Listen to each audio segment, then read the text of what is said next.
Hello everybody, can I get your attention please? If everybody'd like to grab a seat, that would be absolutely fantastic.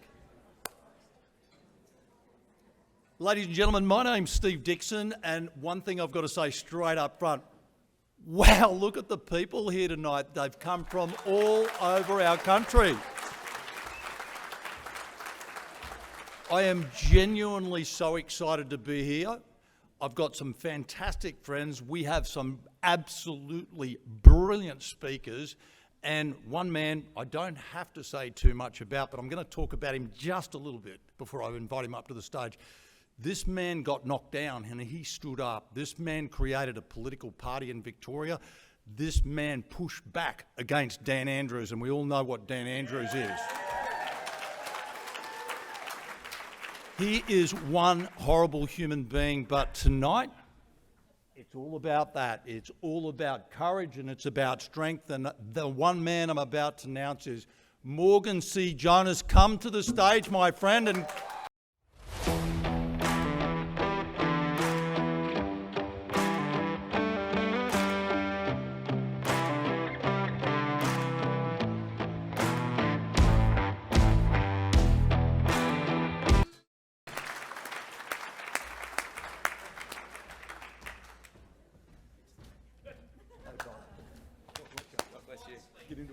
ladies and gentlemen, give it up for the one and only Steve Dixon. I've met so many tremendous friends throughout the past few years from all over the country. I'm feeling incredibly blessed. I'm feeling so fortunate to be here in Queensland with each and every one of you. I'd like to express my utmost gratitude that you've come out tonight. You could be doing anything else on your Saturday night, but you're here to celebrate courage and strength, and I think that you all deserve a round of applause. Thank you so much for being here. And once again, Steve, an extra special thank you. We've gotten to know each other over the years. It has been an utmost honour getting to know you, and I'm so proud and humbled to call you my friend. And Steve and I have been friends for a few years now, but today's actually the first time that we met in person, and there's nothing like meeting people in the flesh, and that's what we're doing now, uniting. So, ladies and gentlemen, the evening tonight has been labelled courage and strength, because I say that's exactly what we can never ever have enough of in this country. We know that we live in a beautiful country. We know that sometimes things don't go our way. That is simply nothing more than a reminder that people from all walks of life, we're all Australians, have a responsibility and a duty to stand up to fight for this country, to put insignificant differences aside for the advancement of our beautiful nation, which I believe must be governed by good, regular Australians like us, and that's exactly what we need to do. So I think that's a good place to start. Second of all, you can clap if you want, that's also fine. Second of all, the theme for this evening is the psychology behind overcoming challenges when faced with hostile conditions. To that end, yes, the event's name is Courage and Strength, and I've chosen speakers that I have the utmost respect for, people who have overcome the odds, people who have stood up when it was unfavourable, unpopular, and undesirable to do so. So if there's just a few of you here tonight who become inspired by this evening, go home and decide that you're going to roll your sleeves up a little bit more, dig a little bit deeper, fight a little bit harder, then as far as I'm concerned, I've done my job. And to that end, ladies and gentlemen, we're going to get this show started with a bang. Somebody who has been putting his neck on the line for over a couple of years now. He's been elected to the Australian Senate and is doing us so incredibly proud. Please make him feel welcome, the one and only Senator Babet. I stand here to represent you, and I'll never stop fighting for you and for our great nation. What is the Minister doing to investigate the underlying cause of the spike in heart-related issues? Does the government still assert that the mRNA injections are still safe and effective? The worst premier in Australia's recent history. I'm proud of our country.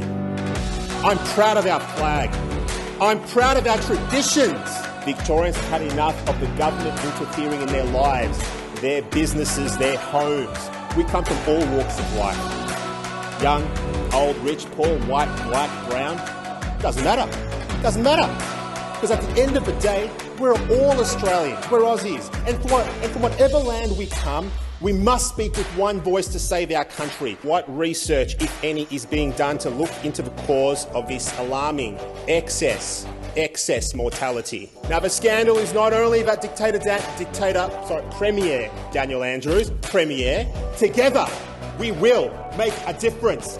Together, we will stand up. Together, we will create change. Together, we will make a better tomorrow. And yes, together, we will save Australia. Aussie, Aussie, Aussie! Aussie! Aussie, Aussie, Aussie! Senator Babet, that's disorderly.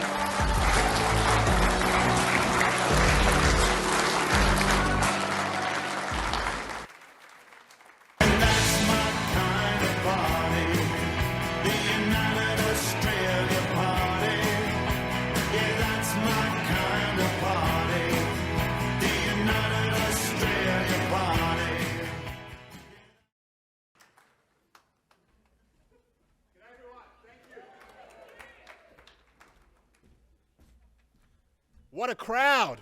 What a crowd! Thank you for coming tonight. It's great to see so many of you here. Now, I often hear people say this. They say they're not interested in politics. And I get that. There's a million things that are more interesting out there than politics. Who wants to watch a bunch of old dudes and gals in Parliament House all day chatting back and forth? But here's what I've discovered, ladies and gents. Here's the gem. Now, you might not be interested in politics. Fair enough. But guess what? Politics, it's interested in you.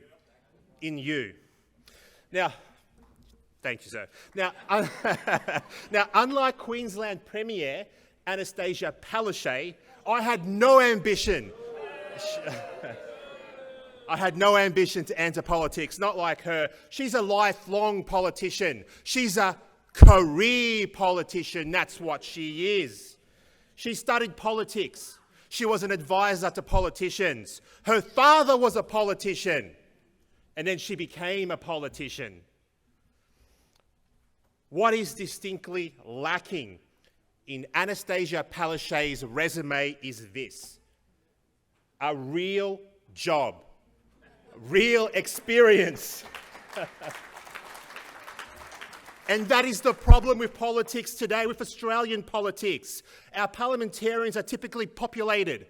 Our politics is populated by people who've never worked in the real world. And that's a huge problem, because how can they represent you if they're not one of you? If they've never lived your life? If they've never paid a bill? If they've never had a mortgage hanging over their heads like you have? If they haven't maybe missed a Telstra phone bill? Now, prior to putting up my hand to serve my country, I was running the family business back in Melbourne.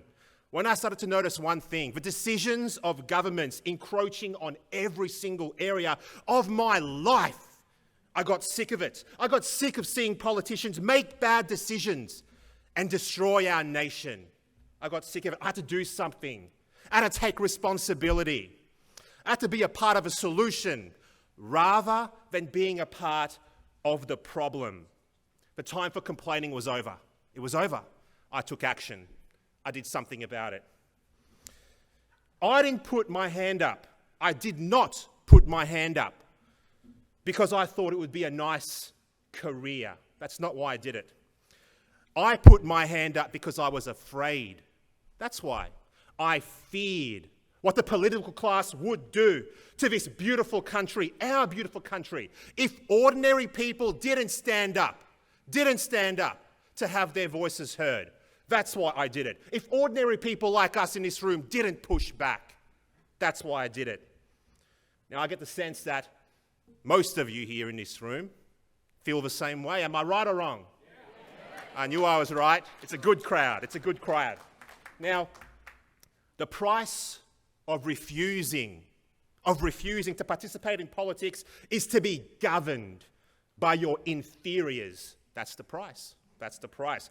Let me give you some examples quickly. The economy is destroyed. Groceries are up. Fuel is up. Power bills are up. Interest rates are up. Rents are up. Albo is up. As in up, up and away. The guy's never here. Where is the Prime Minister? I have no idea. Do you know? I don't know. Our nation is in $1 trillion of debt. we are ceding our sovereignty to globalist organizations. The innocence of children is being destroyed on our watch. Our national security is being threatened by those to the north. The government right now is attempting to censor speech it doesn't like. We have the threat of net zero that is being posed to our nation right now. Our nation is being destroyed because good people have been too polite, too timid, too afraid to speak up. Enough. This must end. The voices of ordinary people, it's starting to rise. That's what's happening. You're rising up.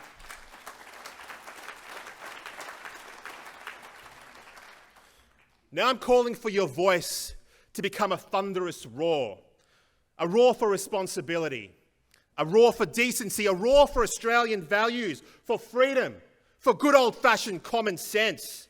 And I promise you this, if each of us here uses whatever platform that we have, the family dinner table, a conversation over your neighbour's fence, the local community group, the work lunchroom, and you have the courage and the strength to say aloud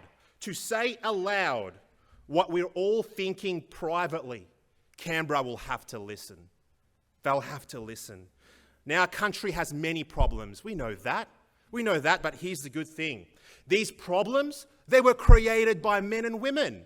And as such, they can be solved by men and women if we are courageous, if we use our voice, if we are strong in the face of adversity. Our country and our people, it will benefit. It will benefit. Now, the challenges that we face are many, but we can do something about it.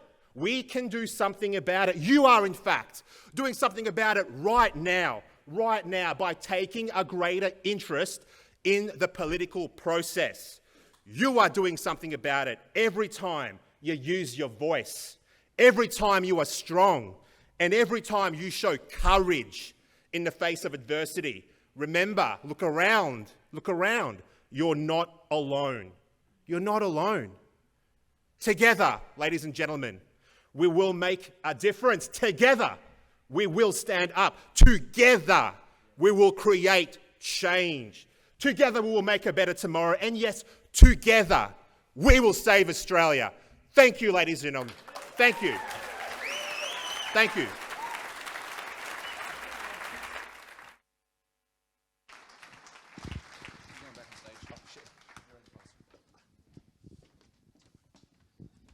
We're going to keep Senator Babet for a few minutes longer because I know that everybody wants a little bit more. Please take a seat.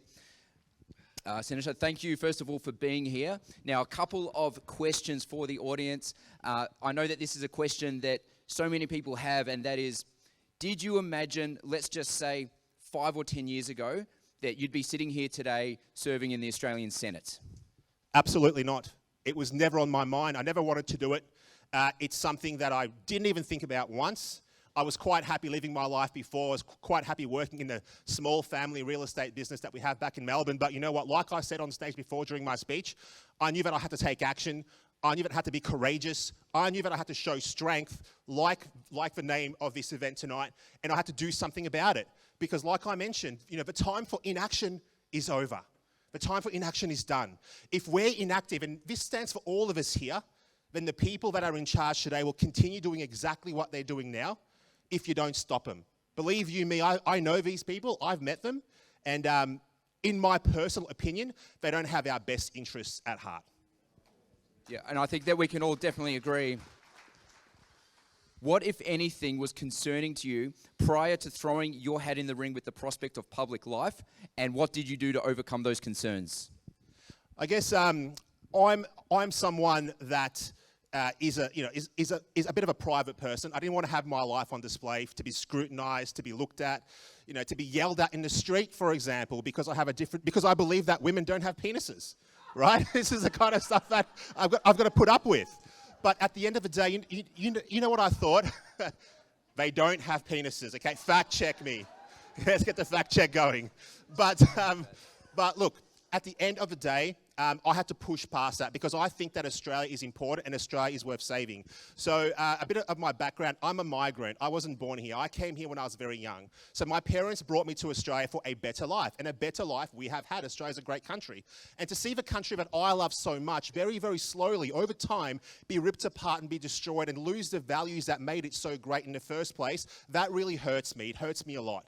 So I guess I'm doing this because I want to leave a better Australia behind than what I found it when I came here. And, you know, I hope that you can all understand, and I hope that you all do the same.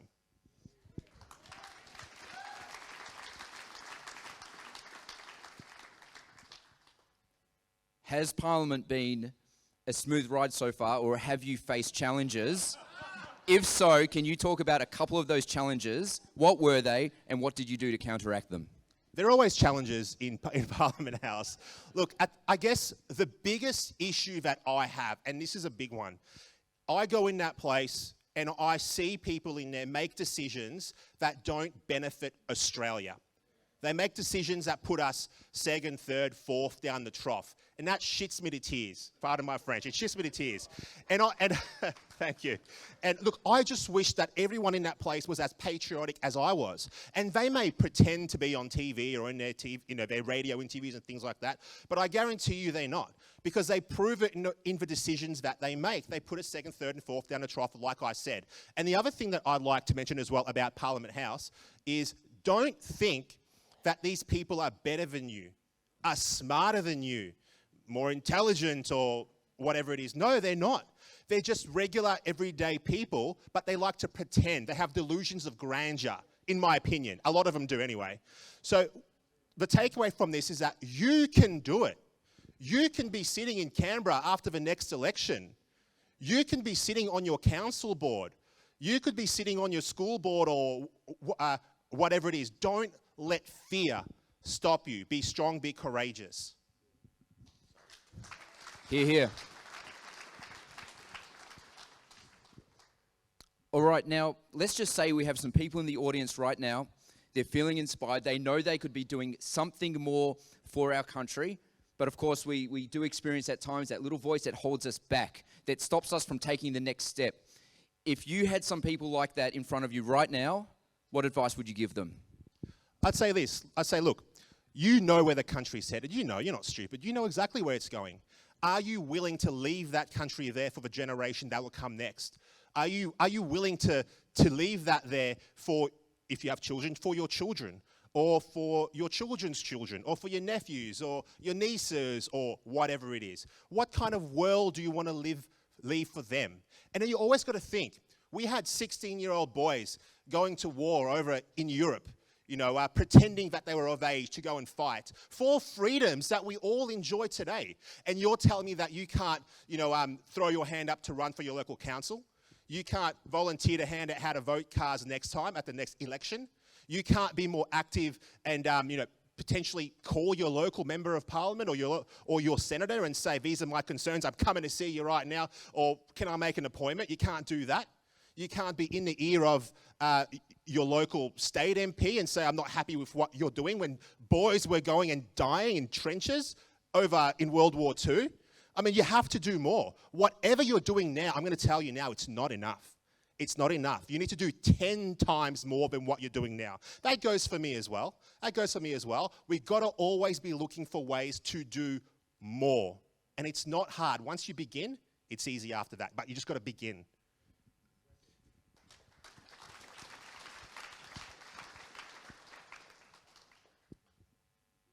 Before we wrap this up, Senator, what is the best way for people to support you in your service in Parliament? The best thing that you can do for me right now is by being more active in your circles of influence. Now, I'm not telling you to get on a soapbox outside and, you know, get a sign, the world is ending or whatever it is, right? I'm not saying to do that. But you have friends, you have family, you have neighbors, you have a local group of people that you interact with. Start with that first. If you're not doing anything, start with that. I'm not saying go and preach to people, because that doesn't work. I'm saying speak to them about the issues that are happening in our community, in our communities today, whatever those issues might be around you and get them interested in the political process. Take accountability for what's happening around you. And if you do that, we will go a long way towards fixing our country, because the issue, like I mentioned in my speech, is a lot of people are afraid to say what's on their mind. Don't be afraid to say what's on your mind. They want you to be afraid. They want you to be quiet. They want you to think, oh, I don't want to get cancelled. Oh, I don't want to say that women don't have penises because someone's going to get mad. I don't want to say that. Say it. Say it. Be brave. Be strong. Courage is contagious.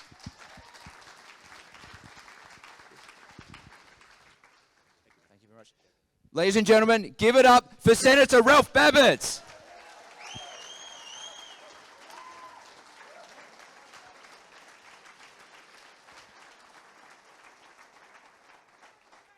Wouldn't it be great if we could just clone Senator Babbitt 76 times or something to that effect? What an incredible job this man is doing. We're so very grateful to have him. Thank you once again for speaking, Ralph. We're going to keep this show rolling along, ladies and gentlemen. Our next guest is somebody from my home state, the great state of Victoria. And we love our state. It's just governed by the wrong people. Please make him feel very welcome. He's the biggest name in Australia in independent media, and my friend, Avi Yemini from Rebel.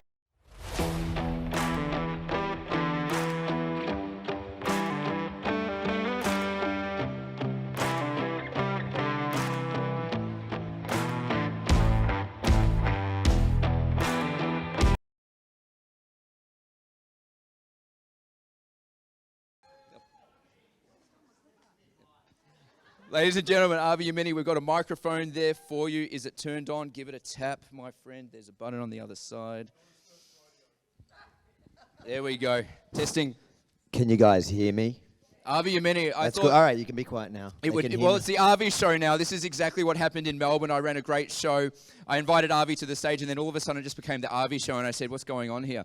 You've got a way of dominating your space, my friend. But to that end, I thought this show would absolutely not be complete bringing up Avi. We've known each other for over 25 years, believe it or not. So back from when we were teenagers, I've seen Avi evolve and grow into the independent journalist that he is today. So tonight's all about courage and strength and people pursuing something that is righteous, something that can help our country. I believe there's a tremendous amount of good in the independent media space, because do we all agree that we can't necessarily rely on the mainstream media to tell the truth all the time?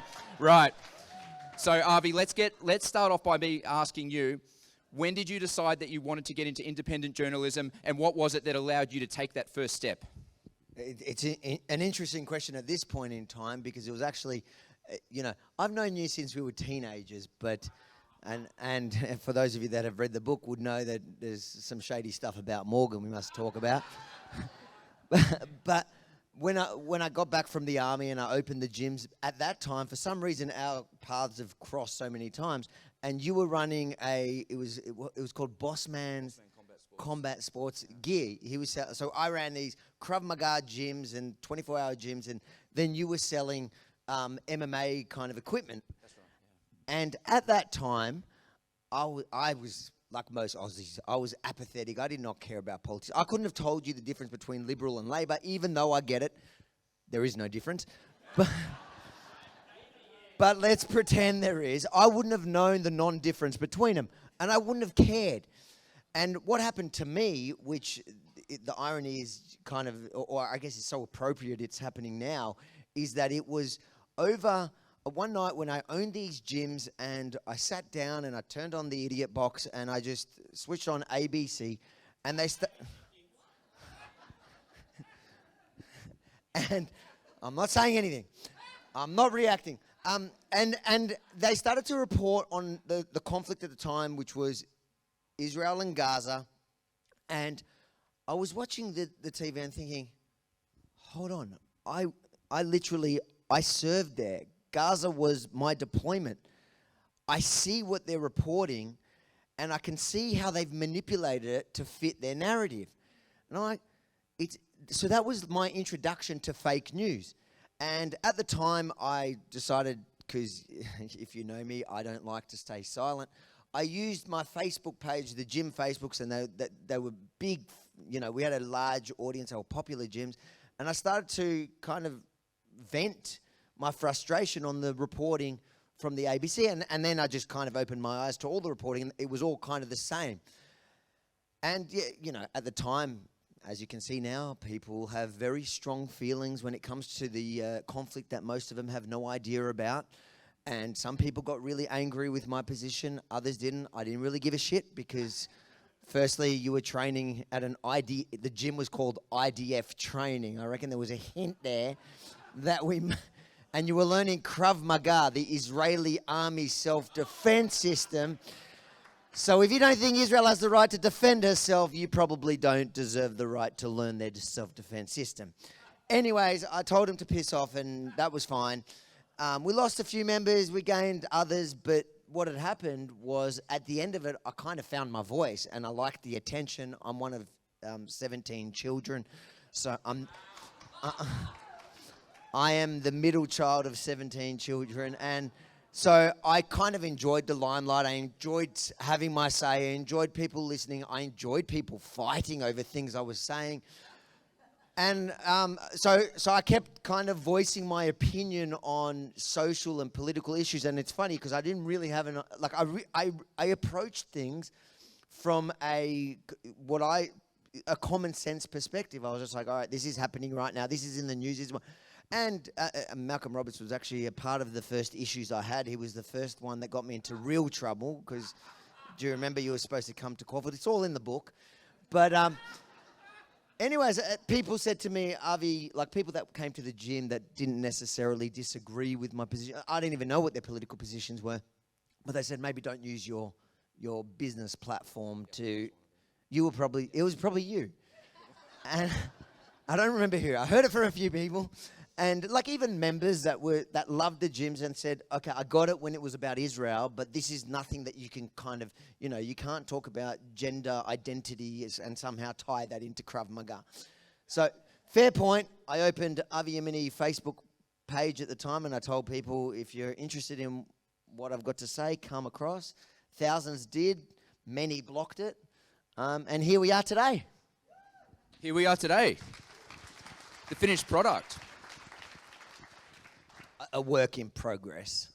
Well, absolutely. More to come. And I'd say that the best is yet to come. And it's definitely been quite a journey for you, starting off very independently, broadcasting from TR News all the way to Rebel News.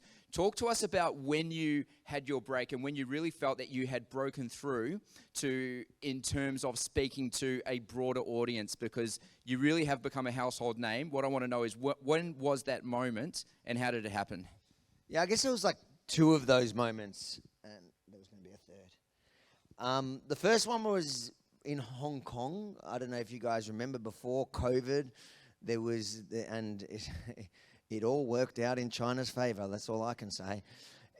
There was the Hong Kong democracy protests that I was covering, and I was there in the middle, And the first time I went to Hong Kong, nobody knew me. I was just some guy there trying to cover what was happening from the front lines. And then I came back to Australia, and I kind of covered the Hong Kong protests in Australia. And then there was these mainland Chinese students who had who were there kind of countering the Hong Kong democracy protests that were here in Melbourne. And I walked up to them, I go, because for anyone that knows what it was about, they had 5 demands, and their 5 demands were pretty sensible for anybody that cares about freedom and democracy. So I said, which one of the, what's your problem? Why are you here? Which one of the 5 demands are you against? And none of the mainland Chinese people could even name you one of the demands. They just were like, no, they're just bad. And those went really viral in Hong Kong and Taiwan, because the next time I went to Hong Kong to cover the protests, I'm like walking in this mall, and I think Benji, my personal Hong Konger, who's my cameraman now for 5 years, he's the real legend that gets hit every time. Oh, there he is. Give it up for Benji, ladies and gentlemen. But Benji, were you there that time in the mall in Hong Kong that time that we're talking about? Yeah, so it was really funny. The amazing thing about Asians is their culture is so polite. So here, when I come to a protest or something and people want a photo, everybody fights for that like to get to you first, and it becomes like you kind of get crowd, and I get claustrophobic, and everybody's trying to get it, and you got to work through it. In Hong Kong, one person walked up to me going, "Oh, are we Yemeni? And can you have a photo?" "Yeah, no worries." And suddenly there was a line through the whole mall that they made themselves one by one, and we all got photos, and it was like the most orderly thing I've ever seen. It was amazing.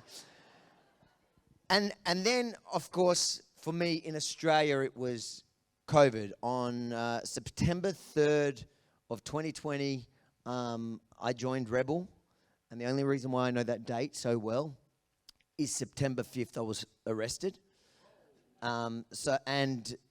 Victoria Police at the time thought they were going to have there's somebody who doesn't like Victoria Police. I bet you it's a Victorian. Ran away from Danistan.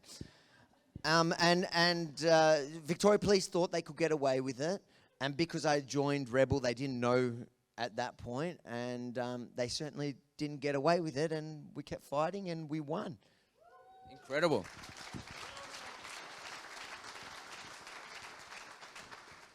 And I remember the time really well. And Avi was arrested working. It took place in Albert Park. Well, anybody who left their home more than 5 kilometres was running the risk of getting arrested at the time. And you've probably all seen the footage. It was really quite shocking.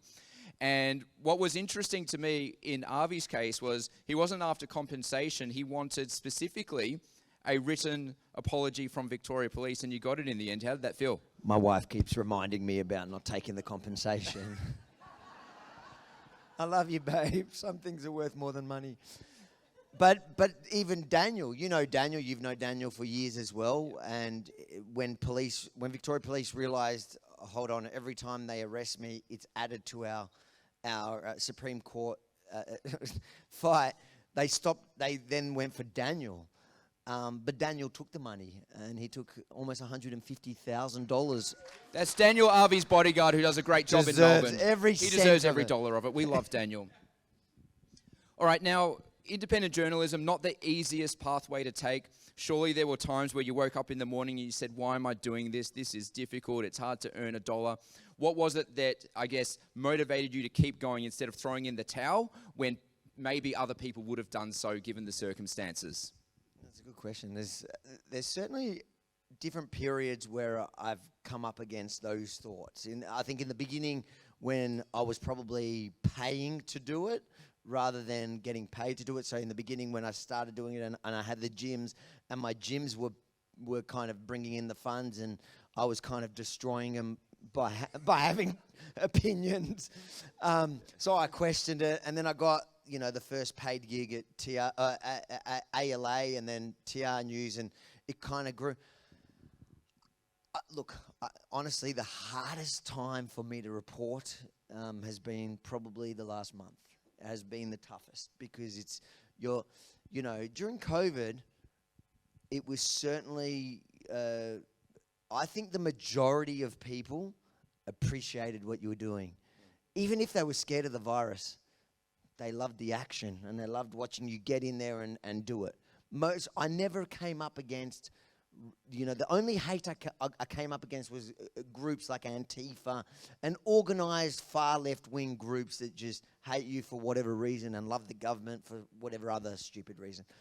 But I think the last month for me has been the toughest, but has been about an issue that I know I'm on the right side of history, and I know that it really matters.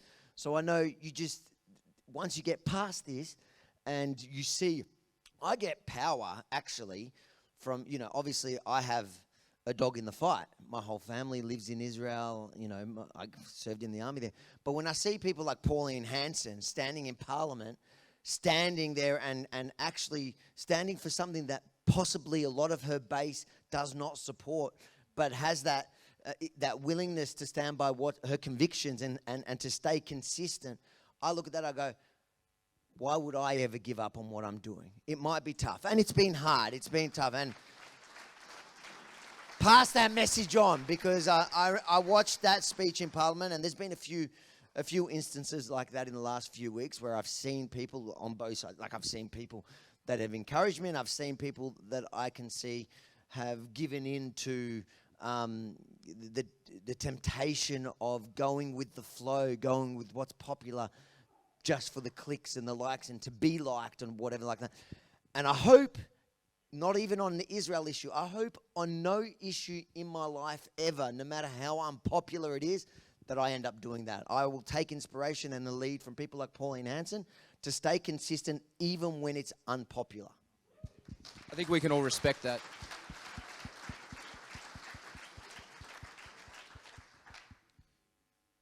I think the independent media space is the way of the future. I'm sure many share those thoughts. Elon Musk posted about that on his Twitter, that independent media would see us through. And what advice would you give to somebody just starting out, not sure what to do, but feels they have a passion, they have a voice that needs to get out there? Where do they start? What do they do? Stop watching Rukshan.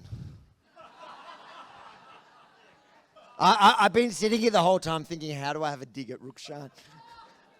Rukshan's everyone give Rukshan a hand for being the number 2 in Melbourne. No, I get that question a lot, and you'd be surprised how many people walk up to me and go, Avi, I'm so inspired by the stuff that you do. How do I get going? And the answer is always the same. Just start. Because if you watch, and I cringe when I watch my original content, and my haters, they don't stop themselves from, they share some of my original content that I'm embarrassed of. Not necessarily about what I was saying about how I conducted myself, but that's fine, that's good. I think that if you look back at your content from a few years ago and you're not embarrassed, that means you haven't grown. So you haven't gone anywhere. I say to people, if you think you have something to say it. And that'll grow with you, and just get it out there. And if it resonates with people over time, I wasn't getting 1 million hits every video in the first days. I was maybe getting 200, and I remember seeing 100, 200 views.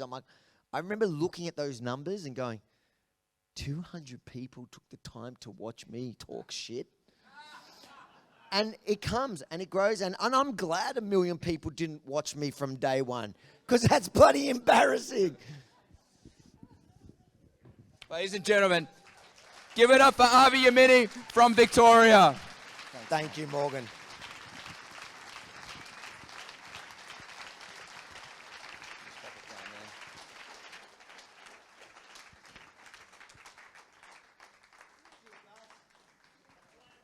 Thank you, Avi.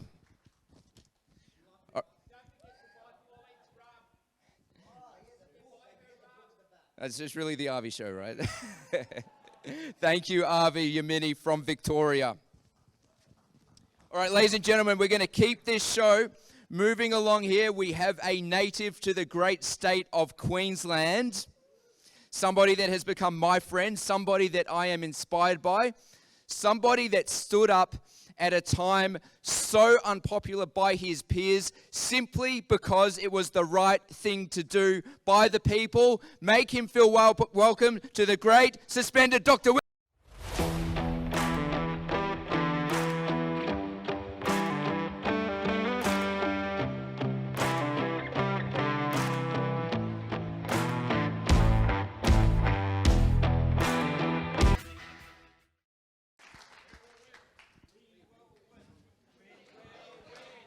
We will win. Indeed, we will. Take a seat, my friend. Take a seat. Thank you, Morgan. All right, Dr. William Bay, I've been looking forward to this moment for many months now. I'm so happy to be sitting here with you. The first question I have for you is, I think that we all remember the footage when our friend William stood up, spoke the truth in defense of the people. He was shouted down by his colleagues. His colleagues stood up and left the room. That's how intimidated they were.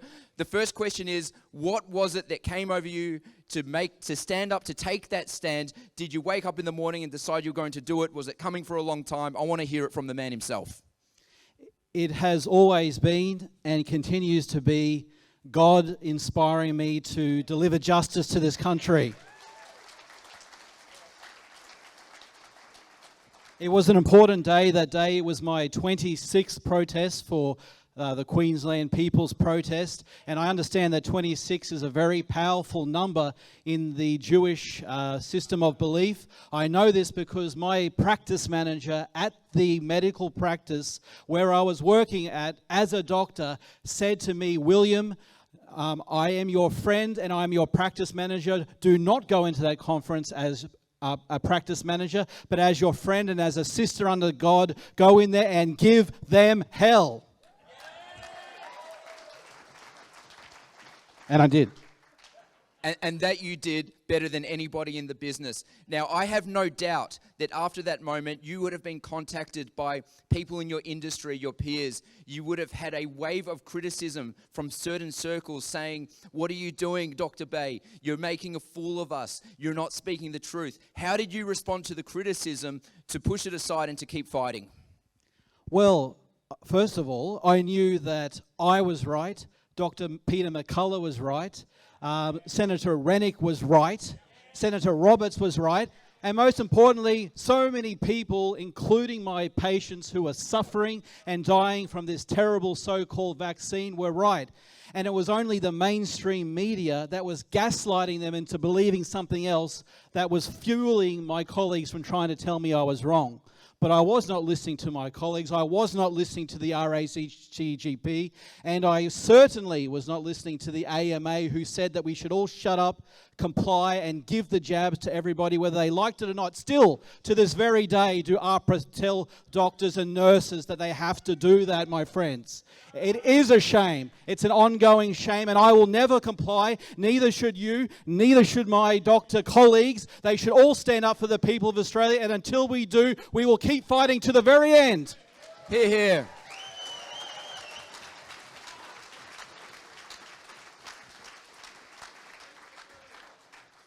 Your life has changed a lot since you started speaking out. You're currently suspended from practicing, from doing maybe what you felt like you were put on this earth to do. You're a public figure now. You're in court. You're fighting against the system that has made it impossible for people such as yourself, and I'm sure others that you know in your industry, to practice. Tell us a little bit about how your life has changed and what is it that you go through, say, on a daily basis to keep yourself propped up and moving forward. I start every day with communion with Jesus Christ. I take the wafer, I take him as my God, I take the blood of Jesus to protect me, because it is a difficult fight out there. And what's changed for me, Morgan, is that many people are attacking me. My colleagues, my family, some of my friends, the people who used to know me, they don't like me because I am not complying with what is the so-called narrative. So I rely on Jesus every day to protect me, and through his power I feel that I am winning. And the great thing about it is, no matter what happens to me, whether I die or I lose in this fight against AHPRA and the Queensland Police, they'll lose. Even if I lose, it does not matter one single thing to me, because I personally believe that I have been saved. So everything else I do from this moment on is bonus points. Bonus points.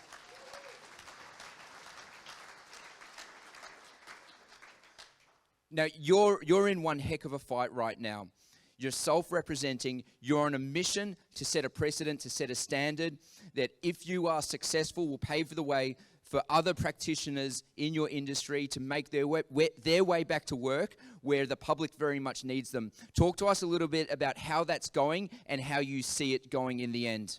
Okay, yes. So the great news is that I'm still in the fight against AHPRA and the state of Queensland and the Medical Board of Australia in the High Court of Australia. I'm still in the fight, and it's the fight that matters, because AHPRA has been intimidating nurses and doctors, Morgan, for many years, since they first came in on the 1st of July 2010. They have overturned the doctor-patient relationship. Instead of putting you first as the patient in the relationship, they have put the public good, the greater good, the confidence in the public system, as they say, at the forefront of doctor-patient relationships. And that's ridiculous. We are not a communist society. We are not a totalitarian society. They would like it to be. AHPRA wants it to be.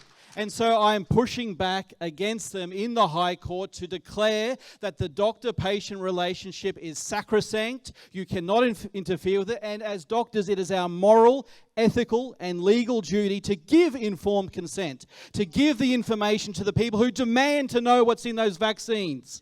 We now know there's mRNA, DNA in these vaccines now, and the CDC are saying it's all fine, it's okay, it's safe and effective, don't worry. But I tell you, I have seen people die, I have seen people bleed, I have seen people suffer from breathing problems, heart problems. It is real. It's a disgusting bioweapon that has tricked so many people. And until we get informed consent back, it's a threat that is ever present, and we must and we will win. Here.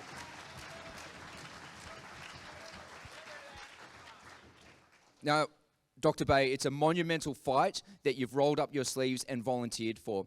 You can't do it alone. You need the support of the people. My question is, how can the general public get behind you in order to maximize your chances of success, which of course will be a win for the people at large? Yes. If you want to help me to destroy APRA, to bring informed consent back to this country, and to re-establish the value of freedom of speech in this country, I urge you, nay, I beg you to get the word out what I'm doing. At the moment, I have 3 court cases, 2 in the High Court, 1 in the magistrates, about freedom of speech, about informed consent, and not many people know about it. So write to your Channel 7, speak to your Channel 9, have a quiet word in Avi's ear, and tell him and everybody that we need to know more about Dr. William Bay and the fight for freedom in this country.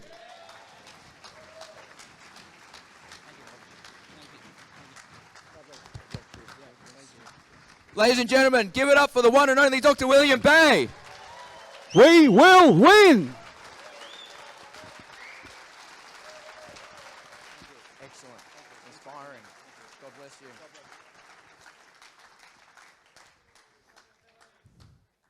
And ladies and gentlemen, please get behind this man. He's given up his whole career, his livelihood. He's willing to take so many bullets so that other people don't have to. And to me, that is just so respectful.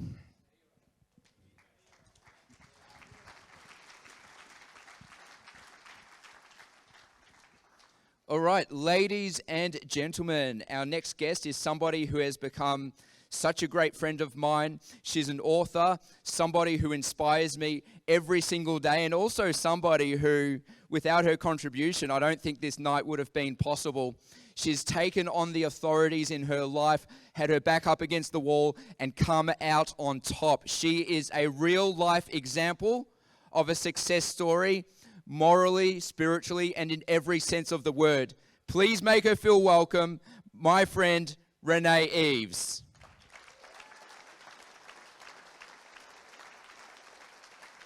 And first, we're going to look at a little. Went to battle many times for people in unfortunate positions who were overpowered, outnumbered, and overwhelmed. People who were often at their own personal breaking point. And no one was too big or too mighty to confront as far as I was concerned. You talk about that transparency, and I want to cover that because, you see, you haven't been transparent. I supported women to leave life-threatening situations. You don't put DV and petty in the same sentence in this country when more than one woman a week is dying of domestic violence. It's disgusting. Campaigned to release an innocent man out of a maximum security prison. I gave evidence at an inquiry to introduce new laws that support people's right to privacy.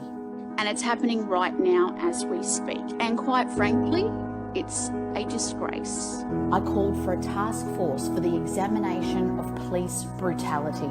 There needs to be a complete independent body, in my view, somebody that speaks on behalf of the victims. And I walked alongside a whistleblower facing jail until he was vindicated. This situation is just completely diseased, completely corrupt, and we intend to bring it to a head, bring them to their knees. Enough is enough. Give it up for Renee Eves, ladies.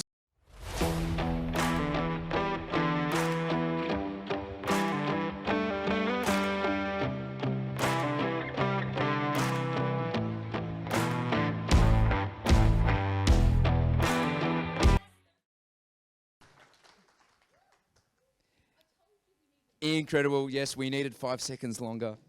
I need to just stop arguing with Renee. Hey. Take a seat. Okay, we just need to turn your mic on. There's a button on the other side. There we go. We are in action, ladies and gentlemen.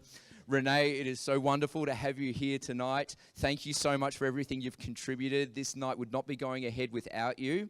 And we're sitting here right now, and for the audience, would you mind starting off talking a little bit about your story? You've been on top of the world to feeling like you've had the entire world on top of your shoulders. You've come out on top. Please give us an overview to start off. Well, to give you a quick snapshot, I lived a completely different life before I became a bit of a social justice activist. I had a show that travelled around the world. We were stationed in casinos in Vegas. My biggest fear was probably that I was going to get fat, or that when I was doing the can, I couldn't kick my leg high enough. They were the sorts of things that I used to fear. Until one day I came across a Queensland police officer that took an unusual interest in me. He subsequently stalked me for many years, and I found out that there is no oversight of police, and there's no independent oversight in any case. And when you go in to try and get some sort of resolve, you know, you're often faced with that person's mate and their mate and their mate, and it's the game of mates. So I was one day sitting in my home pregnant with my little boy, and he decided, this officer, to knock on the door and say that he'd seen me driving with no demerit points. And I thought that was strange, because you're obviously not going to knock on somebody's door that has no criminal history over a traffic matter. And he then proceeded to arrest me, and my little boy was born 2 months premature, so it was a really low point of my life. And I thought, okay, I'm going to take some civil action for wrongful arrest and deprivation of liberty and assault. And I found out that when you take on these matters, you're taking on not just the officer, but you're taking on the machine, literally the machine. And so as the years went on and on and on, I'd say to my lawyers, what's going on? This just isn't progressing. And my little boy, who was about 3 or 4 at the time, and I started out at the beginning of the journey with lawyers. So they were trying to back out. I didn't know why. I later found out that firm was getting a lot of work through the government, but they became difficult. And I said to my son on this time, we're just going to have a meeting with these lawyers, and look, and he said, what do you mean? What are lawyers? You know, he's probably 3. And I said, we just got to see some idiots, okay? We got to go see some idiots. And so I packed his crayons and his colouring book, and we went in to have this meeting, and the lawyers sat me down, and they were saying, essentially, this is not commercially viable. This has been going on too long, that even if you win, you're not even going to pay our costs. Like, you will be in the red, even if you win. And I said, no, how can this be? How can a woman sit in their home and be arrested over a traffic matter, and then it's not commercially viable to take any action? This is insane. And so the meeting got very heated, and then there was this silence where, you know, we were at loggerheads, and my little boy put up his head and he said, Mum, you said we were going to meet the idiots today. When are we going to meet the idiots? That ended my journey with the lawyers. So I thought, oh my goodness. I barely made it out of high school, didn't like studying, wasn't an academic, went into show business, went over to the Bahamas, won Miss Bikini World, even had self-doubt when I was in that industry. So to think that I would be going into this a whole other arena where I was going to have to use my brains that I genuinely thought I didn't have at the time. The self-doubt was enormous, and those little voices in your head that say, you know, they're so much bigger than me, so much smarter. What if I fail? What if I fall? What if I completely break? And I've often felt that they're the thoughts that come up when you most need to go forward and push through and do something, because it's always darkest before the dawn. So I thought, no, I'm just going to learn how to do this myself. So I went in, represented myself against that officer and the state. It was a 5-day trial. It was the most grueling experience of my life, and I ended up having a successful result and compensated for what happened.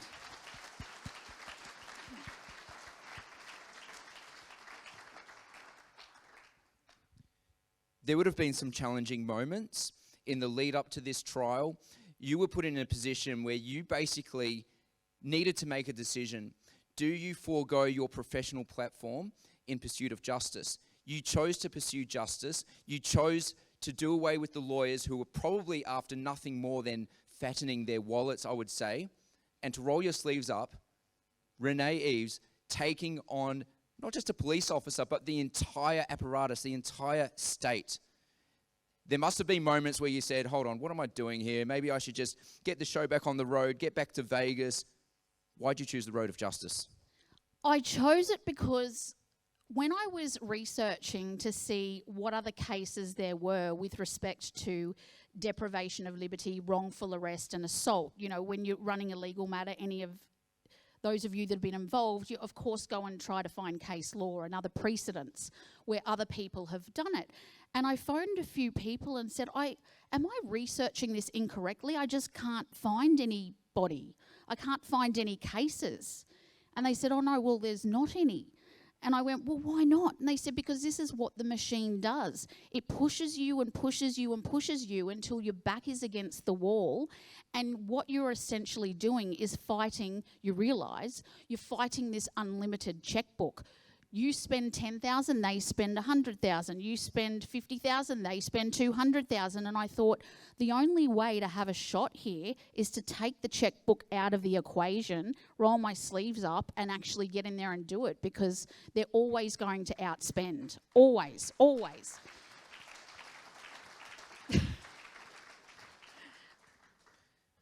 That's remarkable, and I can only imagine how intimidating that would be.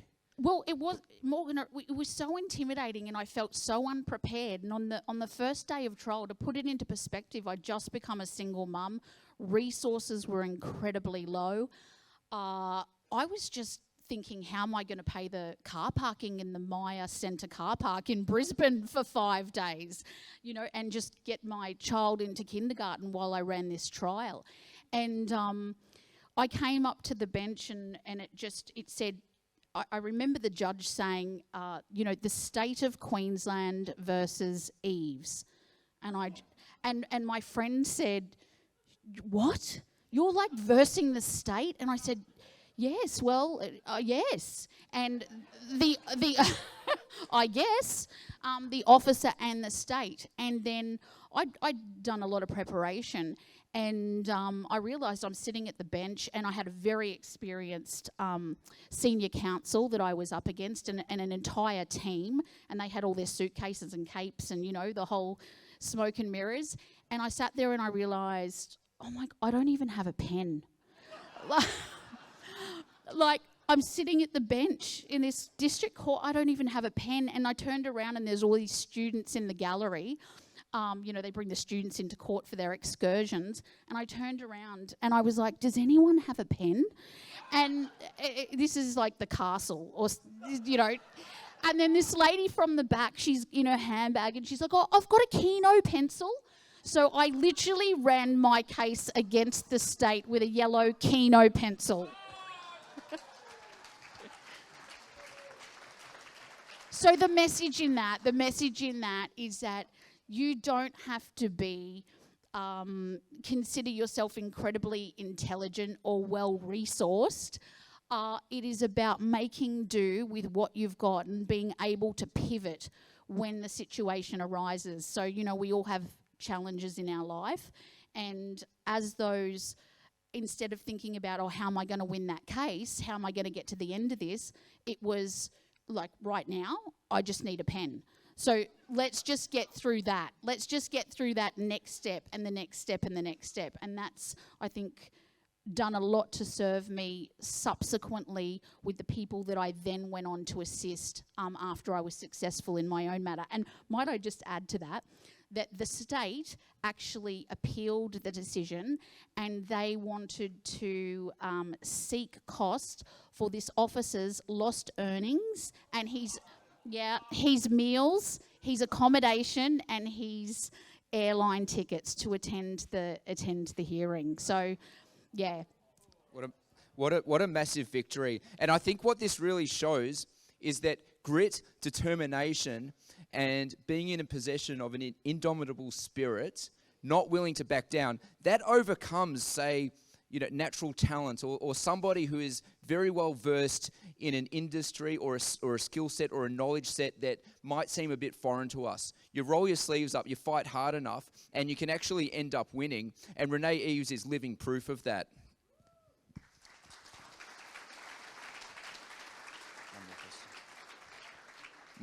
My last question for you, Renee, is let's just say that there's somebody out there right now, maybe going through a similar situation as to what you went through in the past, maybe a bit different, but confronted with what appears to be an impossible challenge, a task so great and so intimidating that they're not sure how to proceed. What advice would you give to people like that in that position?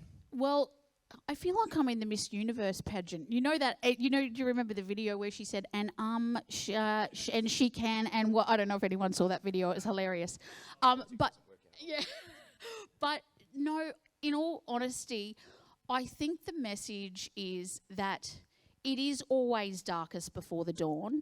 Every single matter that I've been successful in, just before the win, there has been this hopelessness that creeps in that does say maybe they're too big, maybe they're bigger than me, and maybe I'm not smart enough, maybe I've just bitten off more than I can chew there. Why did I even do this? This is insane. Was this just a bad idea?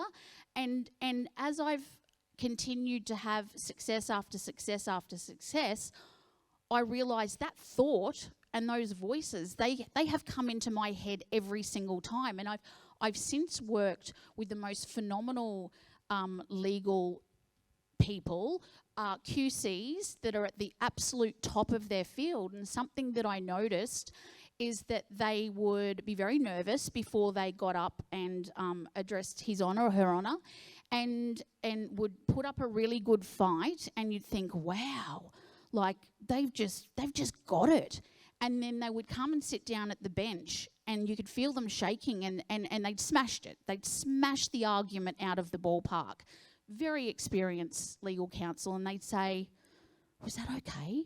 Did I do okay? So at the very heart of every single one of us is that element of self-doubt. And I think the most fierce, is that the correct language? The most fierce opponent you can ever come up against is actually yourself. Once you conquer yourself, your own fears, your own doubt, your own insecurities, and you dig down into what's this about, right? Because my biggest fear at the time when I run that matter, what if there's just silence and the judge addresses me and he asks me a question and I don't know the answer to it. And I was like, so I went through this process in my head, and I've done it, and I would urge you to do this with any challenges that you're coming up against.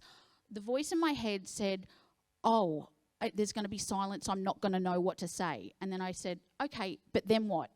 Well, then I'm going to feel really awkward. Okay, but then what?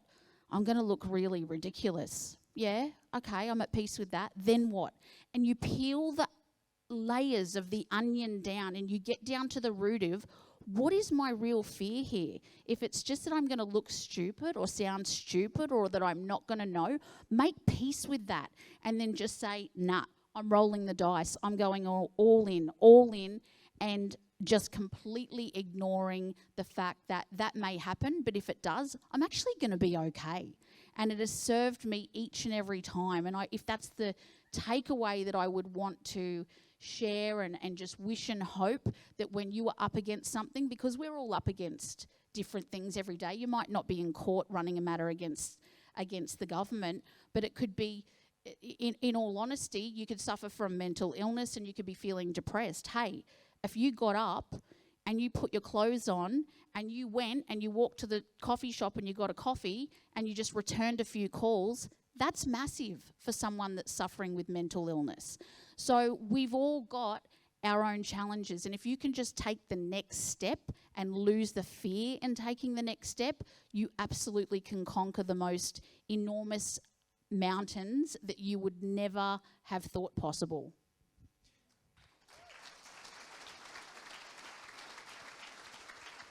Ladies and gentlemen, give it up for the one and only, always inspiring Renee Eves. Thank you.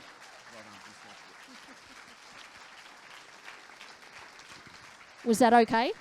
That was excellent. Above and beyond. Above and beyond.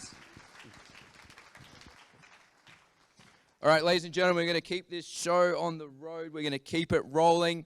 Our next guest is truly somebody that I would describe as a man of the people. That's right.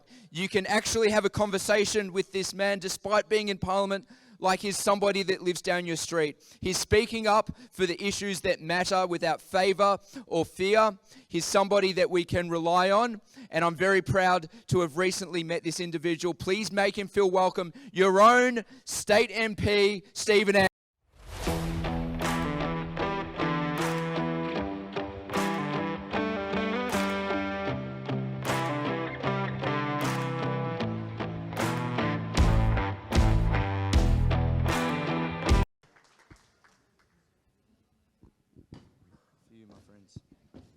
Good to see you.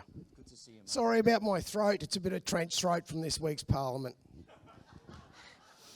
A few issues with speed cameras. Well, tonight is courage and strength, and it's all about overcoming difficult circumstances despite conditions that are not ideal. So first of all, I know that you're not feeling the greatest, so I really appreciate you coming out tonight. You could have pulled the pin, but you didn't. You're here today. So first of all, thank you. Once again, ladies and gentlemen, this is Stephen Andrew.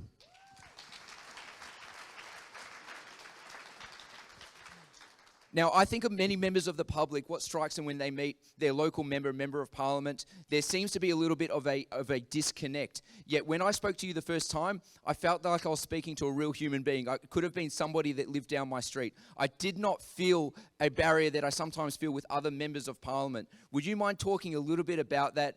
And how has Parliament not managed to change you? Because that's what it appears to me. Well, firstly, most members of Parliament don't like being held to account.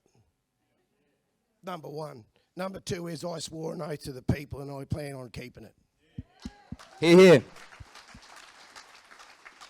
The situation with people and the way that... I sound like Ian McFarlane, actually. You'll probably go to the Resources Council, eh?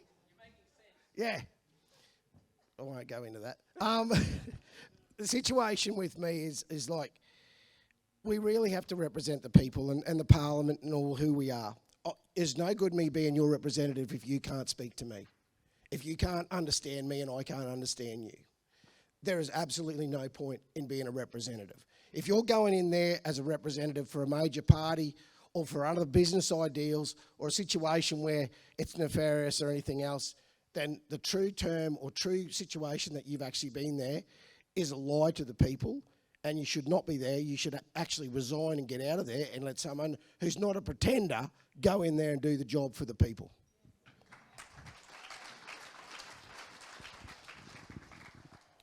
I'd like to ask you, was politics something always on your radar? When did you think about the idea of serving the people? And what was it that, say, either inspired you, nudged you, or pushed you to take that step? So, my history and background. I'm an Australian South Sea Islander, and a proud one, and the first one that's ever been in Queensland Parliament. My great-great-grandmother was stolen off the islands in Vanuatu when she was 15 as a domestic to come and work in the cane fields. So we know a little bit about slavery and oppression and all the rest of it, right?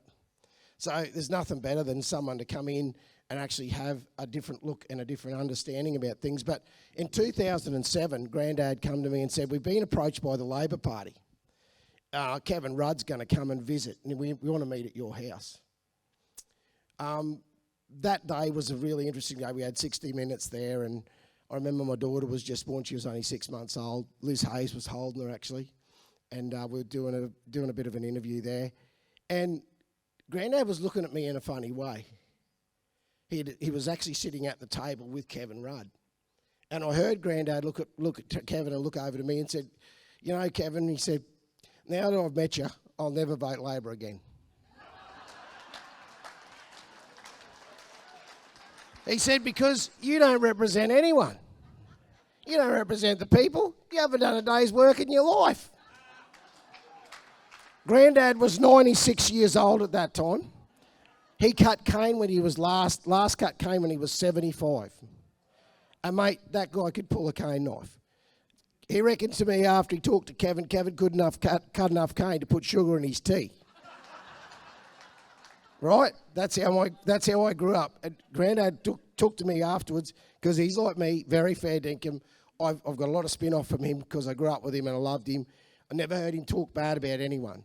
But what he did do was stood up for a fair go. What he did do was make sure that anyone was there, never went without, and everyone got looked after, and everyone got a fair go. Because in the old days, they wouldn't sell cane farms to blackfellas. They wouldn't do it because they'd take away the labour and all the rest of it. So we put up with it. But he said to me, you're the last one of us left now, Steve. That's got it in you. Go in there and sort it out. And I've been in there since 2017. I hardly had a grey hair before I started it too, Morgan, by the way. But I'll tell you what, it doesn't matter whether my hair's going grey or my voice is going, I don't give up, mate. And no one here should either. I love that, and thank you for sharing that personal account with us. And you're in Parliament, you're serving. I watch your video, so personally, I'd like to thank you for standing up as well. And even though I'm from Victoria, I don't care. As far as I'm concerned, we're all one country, and we need to be united every step of the way. Thank you. What, if anything, has either taken you off guard or surprised you about your duration in Parliament? I think the main thing is the duplicitous nature of people that are supposed to represent their own people, but they don't. It is a sad indictment that those people will go in there with the hubris and you know, the arrogance and say that they know what's better for people than the people themselves. No way in the world will I ever stand by and let that stuff happen.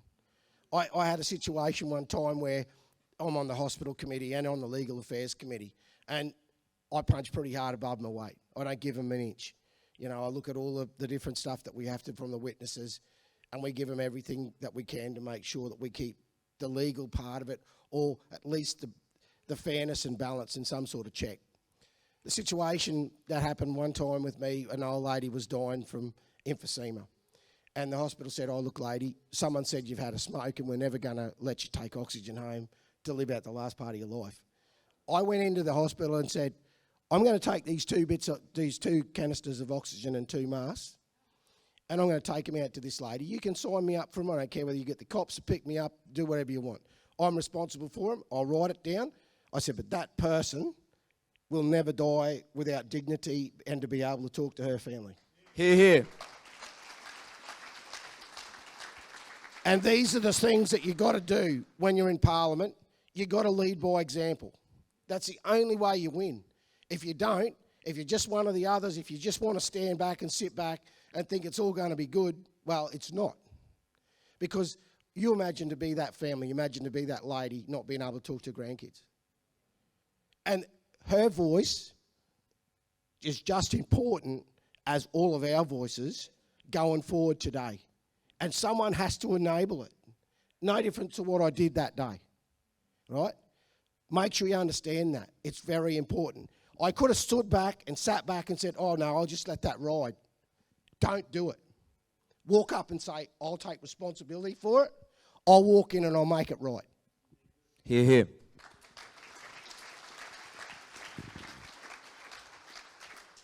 Now, Stephen, you've made mention of, unfortunately, some of your parliamentary colleagues not being there for the right reasons, not being there to serve the people. I will presume serving most likely their own self-interest, at least many of them, not all. What needs to happen for more people who genuinely love this country, who love their communities, who want to do the right thing to be elected to Parliament? How do we start changing the tide here? It's all the small things. You know, Queensland's a really unique place during the fact it's a unicameral parliament with no upper house.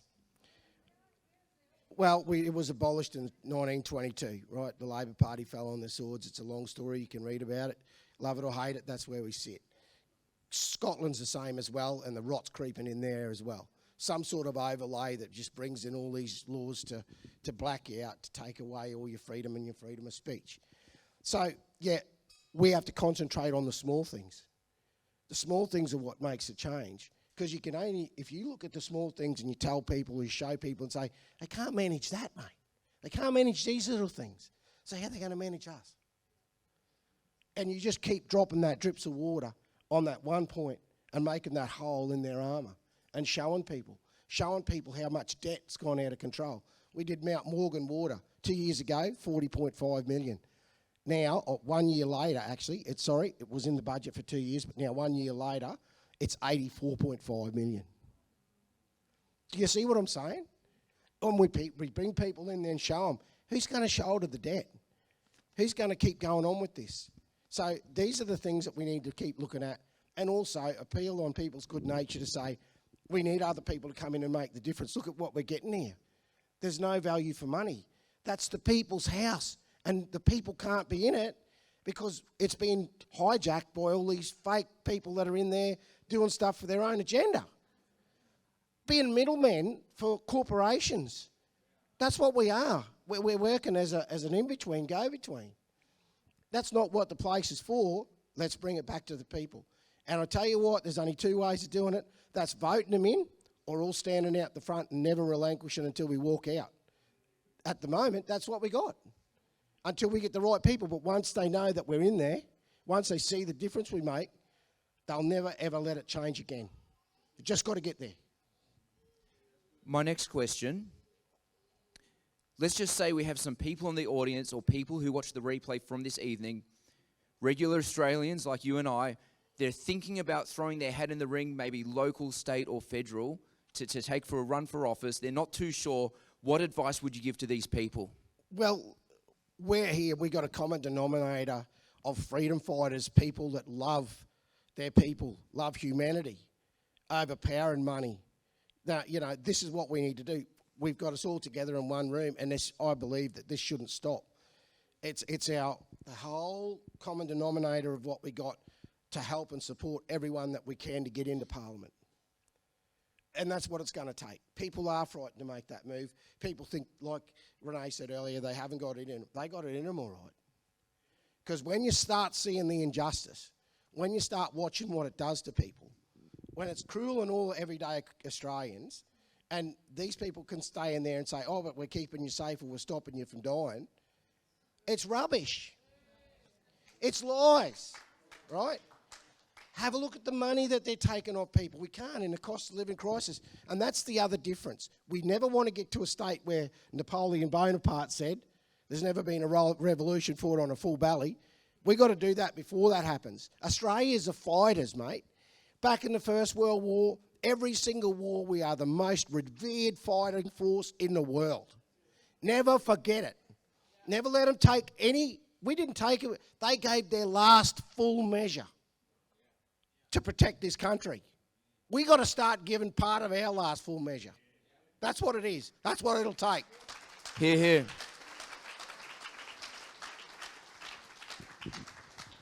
Ladies and gentlemen, please give it up for the one and only Stephen Andrew. Thank you. That was beautifully spoken. Thank you, sir. Even though I didn't have a good voice, but it's the best I did. Your voice is the best voice. Please make sure that you follow Stephen on social media, support him, especially come election times. We need to support the good ones, ladies and gentlemen. And good ones, we have no shortage of stock here tonight. No shortage of stock. Everybody here is good, and I'm very happy to be among you tonight, by the way. We're going to keep this show rolling along. We are moving towards an intermission to give you a bit of a break so you can top your drinks up and do what you need to do.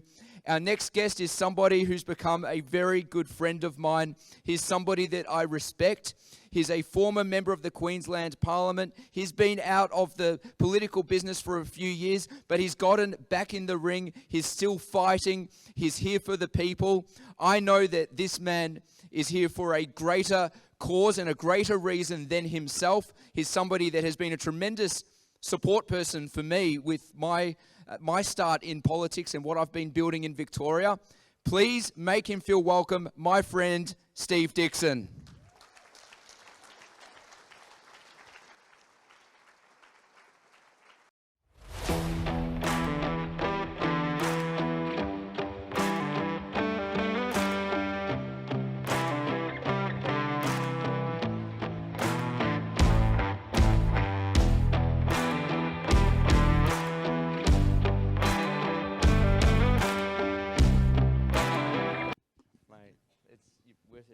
Very happy to be here.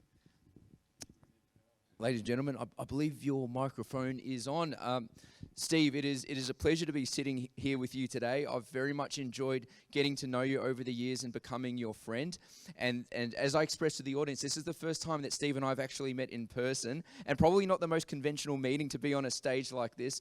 But Steve, I'm an admirer of yours. I'm inspired by your actions. I'm inspired by the fact that you keep putting your voice out there to get the good word out for the people. Let me ask you a question. You had a big, long political career. There were ups, there were downs. I know that public life can get the better of anyone all the time. What is it that inspired you to get back on the microphone, to run for the Senate, and to get your voice out there again for the people? That's a big question, but I'm going to throw an elephant into the room straight up because many of you people here may not be aware. Back in 2018, I went for a trip to the United States. I'd been involved in politics. I've been a local government We need to get that thing going. Testing. Yeah, look at that. How's that? Is that better? I'll put it right on the lip. I should have done that straight away. I've been in local government. I've been in state government. I've worked in Canberra, and I've got to welcome Malcolm here tonight, and also Ralph Spett and all the other speakers. They've been absolutely outstanding. But in 2018, I went to the United States. Foolishly, I went to a strip club with an undercover agent from Qatar, and it was in conjunction with the ABC and also a current affair. And the bottom line is, I got splattered all over the world. We had world media on our doorstep for 3 days. We had helicopters flying over our roof. We had drones landing on our roof. I mean, I went downstairs to get a gun out and put a bullet in my head. That's how bad things got for me. And that's the real truth. The God sent is God and Jesus Christ. That's what kept me alive. My wife, Debbie, the love of my life, and all of the good people. My family were absolutely fantastic. So they inspired me to keep on going. And I had an old bloke ring me up, and he said, Steve, he said, you're looking for a long-term solution to a very short-term problem. And really, it got me back on track. But what really, really inspired me as the Australian people, what inspired me is my family, my grandkids, and I know that we can all do better. I know Australia is the best country in the world, but it's being run by incompetent fools. Let me put this to you. In Queensland at the moment, I was up in Nambour yesterday. I did a roundtable workshop up there. I do a bit of consulting on the NDIS these days, but people are paying $750 a week to rent a house. That's the average house in Nambour. Think about it.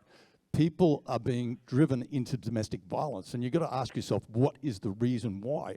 It's financial in a lot of ways. A husband looking after his wife and his family, and he's pushed to the edge where he just can't look after them. What's he do? You know, he gets drunk. He does silly things. We can all do silly things, but we learn from those mistakes. We move forward. We pick ourselves up, and we just keep on going forward because, as I said, best country in the world, we're letting them stuff it up, and we've got to do something about it.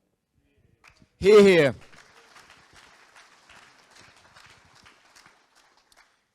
How important has faith been in your journey? I love God. I love Jesus Christ. And anybody who doesn't, I think we're living pretty close to end days. I mean, you know, with what's happening over in the Middle East at the moment, it is terrifying, but they wrote a book about it a couple of thousand years ago. I'd advise you all to read it because I think you're going to need it really, really soon. And in my heart, my love is to Jesus. He kept me alive. He was there when I was at my lowest, and I'm not at my lowest anymore. I'm bulletproof these days. I don't care what they do to me. I've fought against the Australian Electoral Commission. I've fought against many colleagues in Parliament, and I'm not about to lay down and give up. I really don't care too much about politics, but I'm going to inspire other people to get involved in politics to make a difference. Like this young bloke here, he should be in politics. He really should. Just a bit closer to the mic. And thank you very much for sharing this with us. So let me ask you, what are your plans for the future, or where would you like to see this country go? What direction? I just want to see us do so much better than we are at the moment. You know, we have multinational companies basically running our governments, our state governments, even in local government. I mean, the developers run a lot of local governments across the country. And they do it behind the scenes. I mean, in federal parliament, I think every politician should have a brand on their back, be it Pfizer or BHP or whoever it is. You know, they're all sponsored. Let's call it what it is. I mean, there's good people. Malcolm's a good person. Ralph's a good person. You know, we've got some very good politicians, but I can count them on just two hands. That's not enough to win any vote in any election anytime soon. I mean, I've been fortunate to be involved in politics. I saved the green turtle on Rain Island. I produced a policy that we actually looked after hundreds of thousands of young people so that they could get involved in sport. When I was the sports minister in Queensland, I introduced medical cannabis to Australia instead of people taking opiate-based drugs. Now they have alternatives that don't kill you. I mean, you can all do that. I'm a farmer's son. You know, I came from nowhere to get involved in politics. You can do exactly the same thing. Get involved in social media, get involved in politics. Just get involved, because if you're not involved, you're not part of the solution. I love this place. It is the best place in the world. Never underestimate the Australian courage. Never underestimate the Australian strength. It's there. Think of your kids. Think of your grandkids. And if you don't, you're in the wrong country. Hear, hear. And I very much appreciate your message, and I wholeheartedly agree. Now, I think there's probably a lot of people that want to get involved, that want to contribute something positive to our country. It's been on their mind, but they're not sure how to take the first step. What advice would you give to these people? Well, anybody here in this room tonight, I'd ask you to inspire people. You don't have to be young, you don't have to be old. There's no category at all. You've got to be over 18, sane, and be able to afford to run an election campaign. That's pretty simple criteria, but my advice is it's about the people. You know, if you are not in politics and you're representing the people, you shouldn't be in politics. There are so many people who get involved in politics and they actually become bureaucrats. You know, they push the bureaucrat envelope day after day, week after week. They collect their check, they get driven around in a car. It's all good and well, but our country's slowly going down the toilet. When I was involved in politics with One Nation, we got offered a $50,000 bribe from the gas industry for me to shut up about the gas industry. I wasn't going to shut up about the gas industry. It's like Malcolm. He's not going to shut up about the gas industry. Ralph's not going to shut up about anything that's going on in politics. He's going to speak his mind. They're the sort of people that need to be involved. I'm happy to talk to anybody and help them get involved in politics. And I'm going to throw this elephant out into the room. And I shouldn't use the word elephant. If it was this one, we need a really wealthy philanthropist who's going to get behind all of the right-wing sides of politics in this country, bring them together and be one united force, because the two major parties, they have forgotten us. They've let us down. I can get behind that. And if we have a final message to leave with the audience, with Australia, what's that message? Love your family. Love your family. Put a roof over the head of your family. If they're being fed and being loved, you're a winner in life. Everything else after that is just, it's all cream. It really, really is, because people expect too much these days. We've got to put Australia first and foremost. We have too many immigrants coming into this country. Bang, straight up, I'm going to say it. I'm not opposed to them. I've got a Korean daughter-in-law. I love her dearly. She's the loveliest girl you're ever going to meet. I've been branded a racist too. I better let you know that. And the other things that we have to do, we've got to push back against the World Health Organization. We should not be involved at all. Number two is we've got to push back against disinformation laws. I mean, they're going to destroy people like Avi, Rukshan, me, Morgan, every single politician in this room. They're not going to let you speak your word anymore. You're not going to be able to tell the truth. The truth is super, super important. Without the truth, we're done and dusted. And the third one is a digital economy. It just can't happen. Just think of Optus. Only last week, Optus. You couldn't buy your food. You couldn't ring 000. You couldn't get money out of the bank. You know, think about it. Cash is king. It will always be king. And our country will lose its way unless every single person in this room spreads the word that we can do better. Love your country, love your family, love God. Seriously, I really mean it. And buy that book. It's called the Bible. Love you all. Thank you so much for this evening. Ladies and gentlemen, give it up for Steve Dixon. Thank you, sir.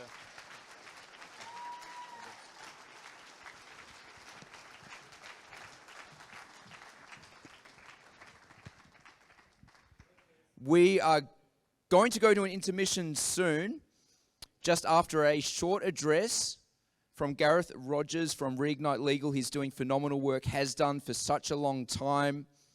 He's contributed a phenomenal amount of hours. This night is all about the good guys in the fight. Some people think there's no good politicians. I think we know there are several here tonight. Gareth is one of the good lawyers. Please make him feel welcome. Gareth Rogers, Reignite Legal.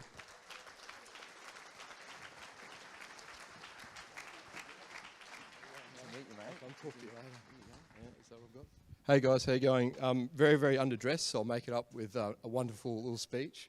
I'm actually going to talk about something quite boring. Louder, is that better? All right, I'm going to talk about something pretty boring actually. I've been helping people a lot lately with, they've had some pretty major problems with coming up against the bureaucratic state, which has been talked about a bit tonight. And often you kind of get into fight or flight mode, so you either want to take on the beast or you want to run away from it. I think there's actually a third way. And that third way is what would be known as incrementalism, which is a really boring topic. But what I mean by that is if you come across, if you're a subject matter expert in something, so you're a mechanic, you're an accountant, you're a builder, you'll deal with regulations every day of your life when you're doing work, and you'll be the one that knows what could be changed very simply to make life better. I'll give you an example, which is a more serious example. I'm helping a young mother who had her child taken from her because she asked for a second opinion from the doctor, and the doctor reported her to child services. So within 2 days, she had a child taken from her. Now, 10 months later, they withdrew that application.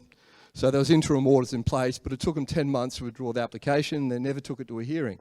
Now, the reason why they never took it to a hearing is pretty simple. They had no evidence, they had no grounds, they had no case. Now, I raised that very, very early on in the proceedings, probably, I think, within the first 2 months. And the lawyer on the other side, who worked for the Department of Child Services, basically said, oh, well, that doesn't really matter that much. That'll have to go to a final hearing, and that might be 6 months to 12 months away. Now, that's not a very good response, I would have thought, but that's the response I got. And so they've managed to get a meeting with the shadow minister that takes care of that department, but also the minister. And what we're going to do is we're going to prepare some really simple policy proposals, rather than going there just having a whinge, which they're entitled to do, obviously, and being angry and upset about it, which once again they're entitled to do. We're going to go in there also with some positive policy changes that are very minor, very easy to implement, as in a one-page bill would get it done. And we're going to try and sell it to them as in, if you run this to an election, this is going to be good for you. And if you don't want to take it to the election, we'll go see your counterpart and see if they want to. And it's a really simple thing. So that first statement that lawyer made to me, he said, well, that's going to take 10 months to get to a hearing. Well, why does it take 10 months? Well, that's because there's no emphasis on the state to bring their case to a hearing. And I think the simple amendment should simply be, you got 6 months maximum. If they don't bring it by 6 months, that's it. They have to withdraw or it gets dismissed. The other one is, I'm not sure if anyone has ever been involved in a court process, but if you put an application and a statement of claim and you don't have any grounds, your claim's got no merits, the other side can bring an application for summary dismissal. So it basically brings it before the court to have a really quick hearing about whether or not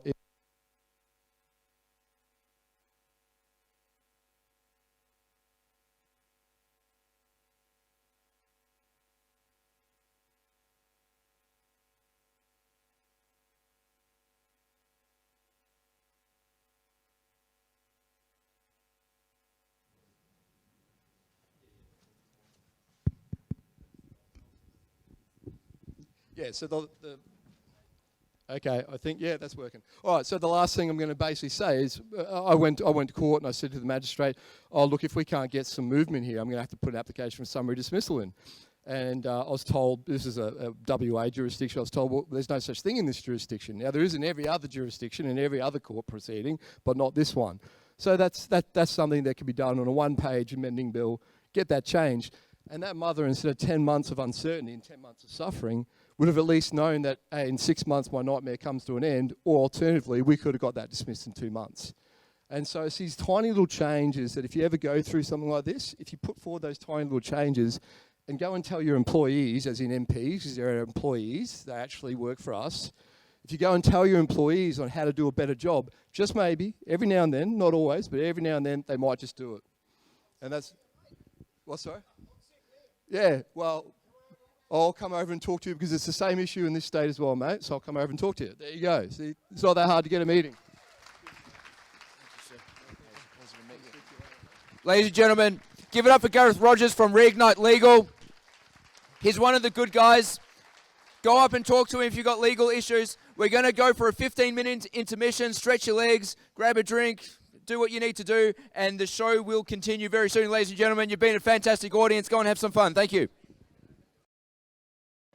If I could get your attention, please, ladies and gentlemen. Please make your way back to your seat. We have 3 more phenomenal speakers. Take a seat, make yourself comfortable. The show is not over. The show is definitely not over. All right, thank you, thank you. Someone clap, please.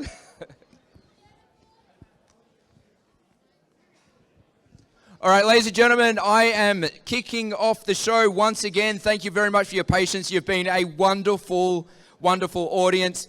Our next guest speaker is somebody who has contributed an enormous amount of hours to community advocacy, volunteering. She is mostly behind the scenes, but somebody that is so, so important, a type of personality that is critical in a society that wishes for change, that dreams of a better future for all Australians, for our children, for fairer laws, fairer policies, fairer regulations. In relation to the field of health, she is heading up a phenomenal organisation called Australia Exits the WHO. Please make her feel welcome, the one and only from Queensland, from the Gold Coast.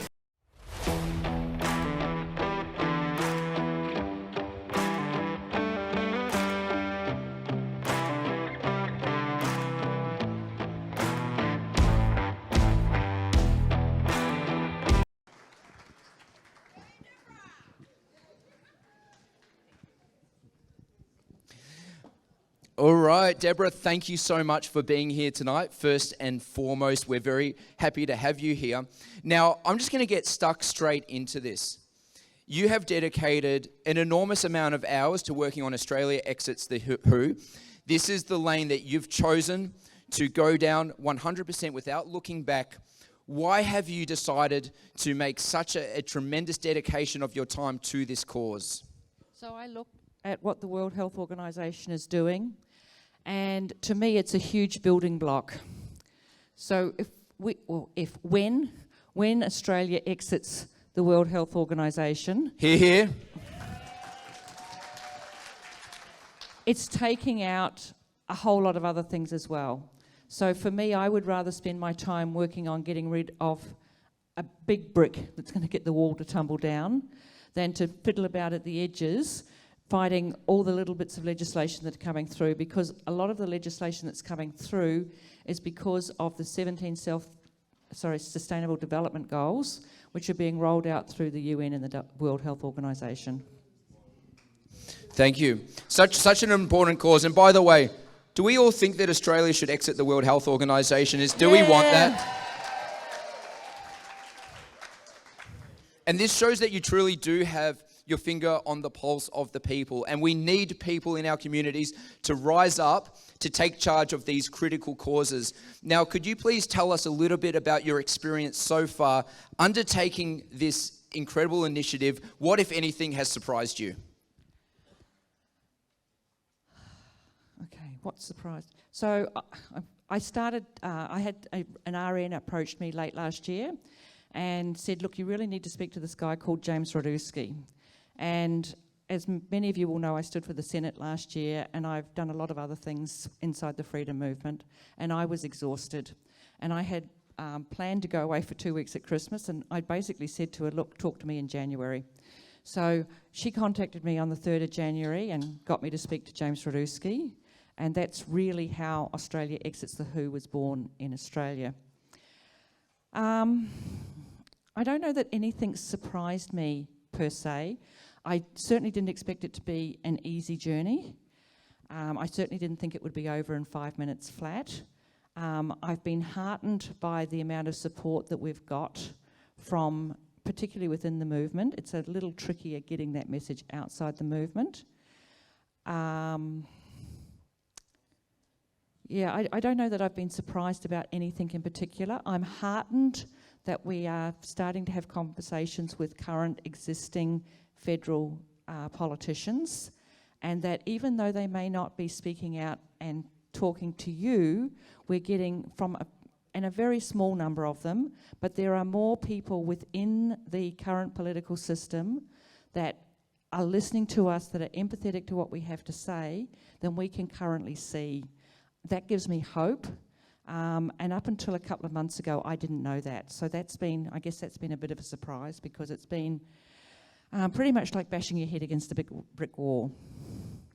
Yes, I can certainly understand that, and I think that Rome wasn't built in a day, but if something is worth having, it's worth fighting for, and that's what you're exhibiting here, and I respect that so much. Now, given these challenges, and I understand the difficulties in getting this message out, what do you think can be done in terms of contributions by the people in order to spread this critical message? One of the things that so what I've found over the last couple of years, if you have conversations with other people, so yes, we need to get to our politicians, so we've got a two-pronged approach. We're getting to the politicians because we have to get this, they have to be the ones to stand up to say no. But we also need to raise greater awareness among the people. And so what happens when you start talking to friends and family that may have had, several jabs? They can't hear us, so they put their hands over their ears and they basically go running in the opposite direction. So I think we have to find other ways of having that conversation and other topics to talk about. So some of the topics that we can talk about, for example, are the cost of living. Jared Rennick put out an excellent meme recently. It said something, does anybody know when Albo's visiting Australia next? Because we've got a few issues here that he needs to deal with. So one of the things that we've been doing through the Oz Exits Who initiative is we've been putting together memes, and we do have one along those lines coming out, which hopefully you might see in the next couple of weeks or so. And I can't remember what Morgan actually asked me now, but I'm sure he's got another question. I've got plenty of questions. That's one thing I'm never short of. I definitely see the importance. I think we can all remember back to 2020 when we first heard about this so-called novel coronavirus coming out of Wuhan, China, and we saw some decisions made by the World Health Organization, basically what appeared to be the harmonization of pandemic response policy that seemed to be a sort of one-size-fits-all solution, just blanket rolled out to every single member state. And most definitely, I appreciate what you're doing, because I looked back at that time and I said, hey, what about our own independent policy making? Why should Australia, without asking any of its own questions, simply adopt the policy of a foreign body, right, with no elected officials? We didn't vote for them to be there. They don't represent us. They don't have our interests in mind. Yeah. It's time to leave, right? It's time for Australia to govern Australia, and Australia should be governed by Australians. That's why this is so critically important. So my next question is it's a direct call to action. What can people do right now to take a bit of load off your shoulders to really help propel this critical initiative forward? What can they do today? So what you can do today is we launched a new initiative on Monday, the week that we're still in, and that is to the members of what's called the Joint Standing Committee on Treaties. So my understanding of the situation is, and I've done a lot of research into this, and we have a really good legal team that have done a lot of research into this, is that the people in this country that are going to make the difference as to get to say, look, we don't want this, we need to stop this, we need to reject these amendments, is the Joint Standing Committee on Treaties. So they look after all treaties, and all of the agreements we have with the World Health Organization is essentially a treaty. Okay. Now, treaties are generally signed when there's a war and it's to stop the war. We have lots and lots of international treaties. I personally don't believe that Australia should have any international treaties, because every time we treaty, it's to our detriment. So what we can do is we can jump on board this initiative to get the members of J. Scott to actually understand that if they do not act now, they will not have any power, right? So the international health regulations were amended in May 2022. We have until the 1st of December 2023, which I think is about 12 days away, to reject those 2022 amendments. Those 2022 amendments shorten the time frame for Australia to reject future amendments from 18 months to 10 months. They also shorten the time frame for implementation of future amendments from 24 months to 12 months, right? Now, I've been on this since the 3rd of January this year. I've been on this for, 10 and a half months. If the May 2022 amendments were in when I started, it would already be too late. They're already accepted. There is going to be another meeting of the World Health Association in May 2024. There are currently 307 proposed amendments on the table that are going to be voted on at that meeting. Those 307 proposed amendments are currently with a working group. We don't know what that working group is going to recommend. We don't know which ones they're going to keep in, which one they're going to pull out. Even whatever the working group says, we don't know how the vote's going to go. And we've already seen that the Director General of the World Health Organization can completely go against whatever's recommended anyway. He can make a unilateral decision, which he did with monkeypox.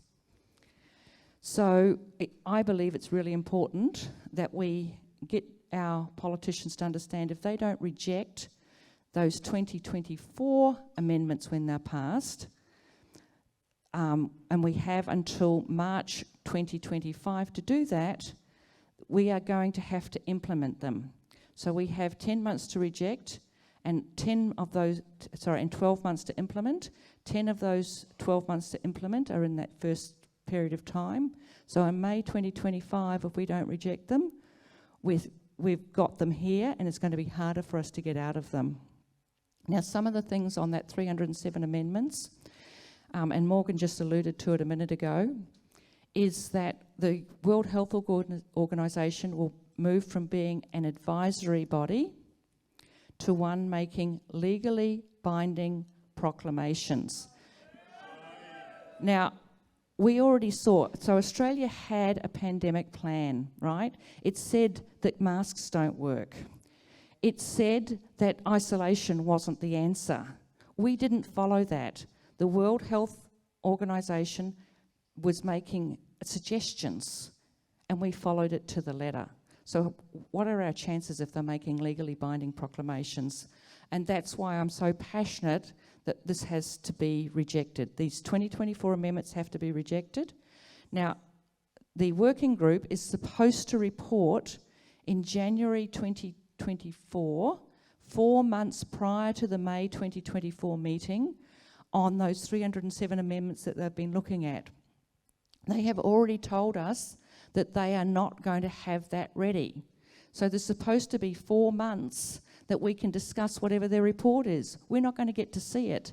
They're going to put it on the table just basically in the same week that the vote's going to be taken. So important, as you can see, ladies and gentlemen. So if there's one thing that you do before you leave this evening, Deborah has a table set up in the foyer. Grab some information, get involved. This is real activism at a grassroots level, and it is critically important that we get behind Deborah in this cause. And Deborah, I'd like to thank you so much for your time this evening. Give it up for Deborah Yule, ladies and gentlemen. Thank you. Thank you. No, you did great. You did great.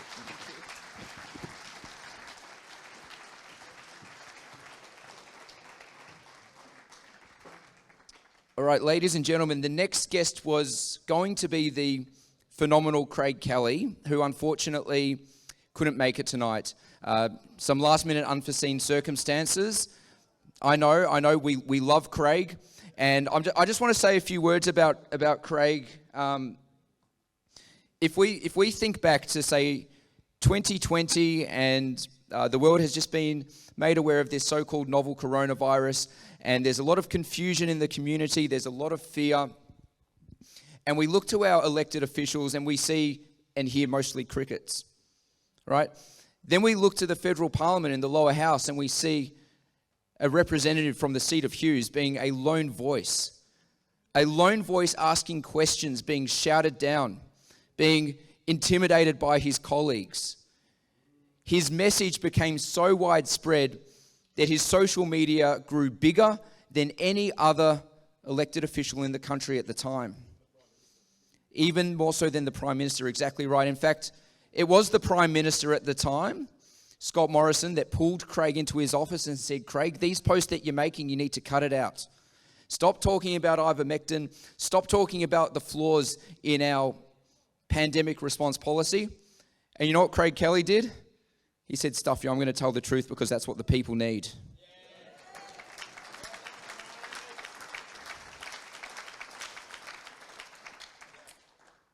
And by standing up at a time when it was so difficult to do so, facing such tremendous pressure from not just his colleagues in the parliament, but the bureaucracies. Ladies and gentlemen, there's one word for that, and that word is leadership. So, Craig Kelly, if you get this message, on behalf of everyone, thank you very much.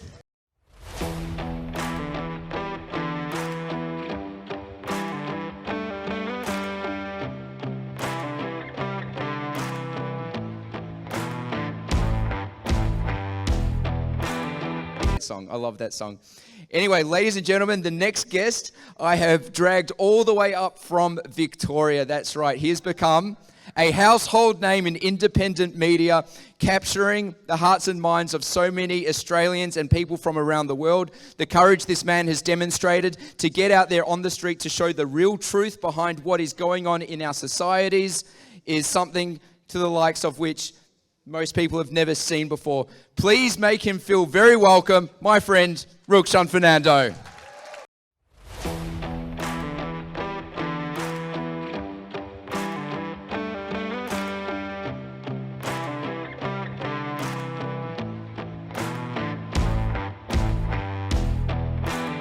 Everyone. I love it. I love the music as well. Very fitting. It's like a gangster party now. That's it. Rukshan, thank you so much for being here, coming all the way up from Melbourne. I know I speak on behalf of everybody here tonight when I say that I'm very grateful for it. Now, let's just get stuck straight into this. You were working, or still working, in a great business, doing well. You saw a situation occur in 2020 that basically awoke something inside of you that said something to the effect of, I need to get the story out there because it's not happening in other places. Can you please tell us a little bit about the initial thoughts that you had in relation to independent journalism, to putting your foot forward, and what led to you actually taking that step? Yeah, sure. So I'm actually a wedding photographer. So if anyone's getting married in Queensland and you want to fly me up, please, you can hit me up as well for that. But that's true. I was a wedding photographer, and I still am a wedding photographer because I enjoy my business and I love the work that I do. But during that time of the so-called pandemic, a lot of people were taking up cooking classes and all sorts of stuff at home, watching YouTube videos, and I decided to take up independent journalism as something that I want to do. And I didn't think that would actually end up with me on the streets being pepper sprayed and the police visiting my house multiple times and all this kind of stuff. I was a bit innocent and a bit naive at the very initial part of that. But the more I actually started doing it, I realized it's actually very important that we have independent media, especially in a country like Australia, where we expect our existing media, in particular the ABC, the tax funder paid media, to actually do their jobs. But a lot of the times during that time, they were found wanting. And it's a shame, really. I still think it's disgusting that it took people like myself and other independent journalists to go out there on the streets and just talk to people and just let them tell Australians and tell the world what was happening to them at a personal level. So, the more I did that, the more I actually found myself amongst people in the crowds the more I wanted to go out there and actually tell their story. And I know I've been judged. Some people enjoyed the work that I do. Some people judged me very harshly. I've felt that in my life because I'm not someone that's usually a troublemaker of any sort. That's not part of my upbringing. I'm not someone that confronts police. I'm not someone that wants to challenge police in the manner that I had to do. But you know, there comes a point where you realize when the police come to your house at 10 at night with a letter from the assistant commissioner of police telling you that you can't, in Australia, in this free society, as a journalist, they're telling you to stay in your house because they don't want you to go outside, because they want to control everything that you see. When I saw those things happening, I was like, hell no, I'm going to keep going out, and I don't care what happens to me. So that's the short of it. And thank you. And I have no doubt by your courageousness, you've inspired other people to do the same. Now, you made a social media post a couple of days ago that I read, and it was very heartfelt, Rukshan. You spoke about the initial response from people who were your friends or people from the local community when you were effectively documenting the events at the COVID protests. And you spoke in your post about how you were judged harshly and that you needed to really contemplate on some of the things people were saying. And where you ended up in the end was that you're going to do what you believe is right. Could you please expand a little bit on that for the audience? Yeah, sure. So, in my community, especially in the Sri Lankan community, which is my heritage is from, a lot of people in professional backgrounds, a lot of my friends are in professional backgrounds. A lot of them are doctors. You would know there's probably a lot of South Asian doctors around Australia. So a lot of people that I'd grown up with reached out to me very privately, and they said, Rukshan, it's disgraceful what you're doing. You're bringing shame to your community, to your people, to your business. Like, this is going to impact your business, and it did. Because a lot of my clients for the weddings that I do are actually doctors. And I got all types of cancellations. I got all types of emails from venues. I got all types of emails from clients asking me about my vaccination status. Like, it was I'd never experienced anything like that. And I found all of that offensive, of course. But, I realized then that you can't allow people around you, even your friends and people that you know, to dictate what you know is correct, to dictate your principles. And that's really what that post was about, because today, with the work that I'm doing, again, I'm experiencing something very similar, and it's got nothing to do with COVID. It's got some of the issues that Avi was talking about before. It's got to do with that. And it's very hard sometimes covering these issues because, that people are being impacted. So during COVID, of course, people were very scared. Some people were pro-vaccine, against vaccines, anti-vax, whatever. But it impacts people at that level. Even today on the streets, when I'm covering some of the issues that I cover, people are impacted, and it's devastating, horrific stuff. But there is still a place for people like myself, independent media, to go out there and do that job. And I think we have to move beyond these boxes that we put ourselves in. A lot of people are afraid to speak, and I found that being here right now, I'm a product of me speaking out. And that's what it's all about sometimes, just actually saying what you truly feel, and it just empowers you and it changes your life. So I think, if I can give you one message to take away from my journey, is just speak and speak your mind and deal with the consequences. There's always going to be consequences, and you're not going to please everyone. No, not everyone is going to love you for what you do or say. Hear, hear.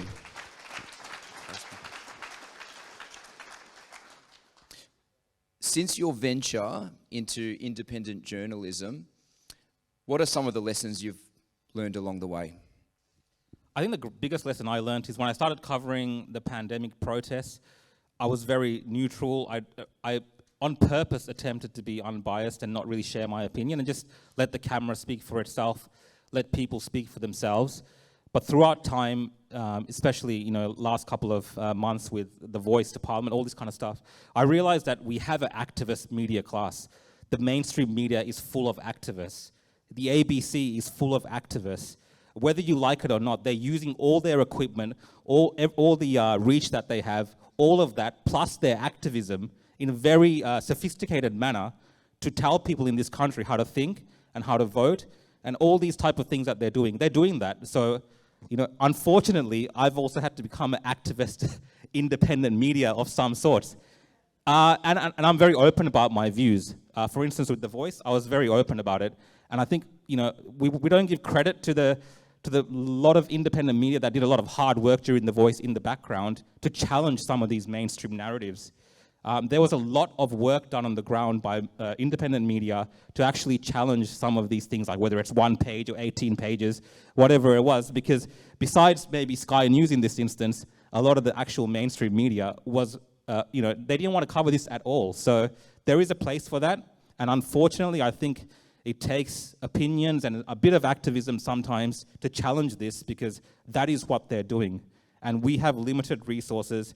I'm just working out of some people say my garage or my kitchen sometimes, but we have to take on these institutions because they are well-funded, they are well-resourced, and they will do and say whatever it takes to try to push their agendas through.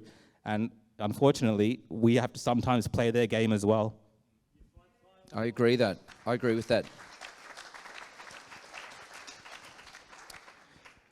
I'd like to ask you a question about conviction. You don't need to be doing what you're doing. You're a smart guy. You run a great business. Sometimes there's a cost to your work, as you've seen online. It could be from the detractors or people seeking to undermine your efforts. Yet what it appears to me is that there is something motivating you to continue forward. Could you talk about what that thing is?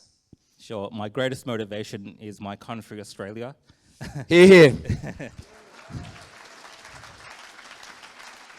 I could get emotional, but I am a very proud Australian. I'm very grateful for what my parents have brought me to this country and the opportunities that I have in this country. So for me, it's very important to do what I can to protect some of that in my way. I might be wrong, I might not always be right, but I think there's a place, if you love your country and you can contribute. Not everyone has to do this, no one should be judged for this, but if you can and if you want to, then you need to step up, and you should. And that is where my conviction comes from, because I see this country going in a direction that I don't necessarily like myself personally, but also my conservative views don't agree with a lot of things which are happening in this country. So we have to fight for those views and values, because there's young people just like me, other people on TikTok and all sorts of stuff from universities and Antifa and the far left and all this kind of stuff. They're out there. They're out there spreading their message. They're out there spreading their hate many times. They're out there telling people, out there telling the younger generation to hate this country. How can I hate this country when it has done so much for me? So it is from that place that I find conviction to fight for these values of this country. And I feel like I've started to express that more often now, to tell people that a lot of the things I'm talking about, you might not like it, but it's from my Australian values. And it's a very hard discussion to have, particularly with immigrants in this country, because when you come to this country, when I came in the 90s with my parents as a young boy, we weren't taught to hate this country. We were taught to stand proudly and sing the national anthem, and we were taught about the history of this country. Today, the next generation of migrants and the younger people growing up, even the little kids who are the daughters and children of hard-working migrants, they're growing up being told that this country sucks, and it's not true.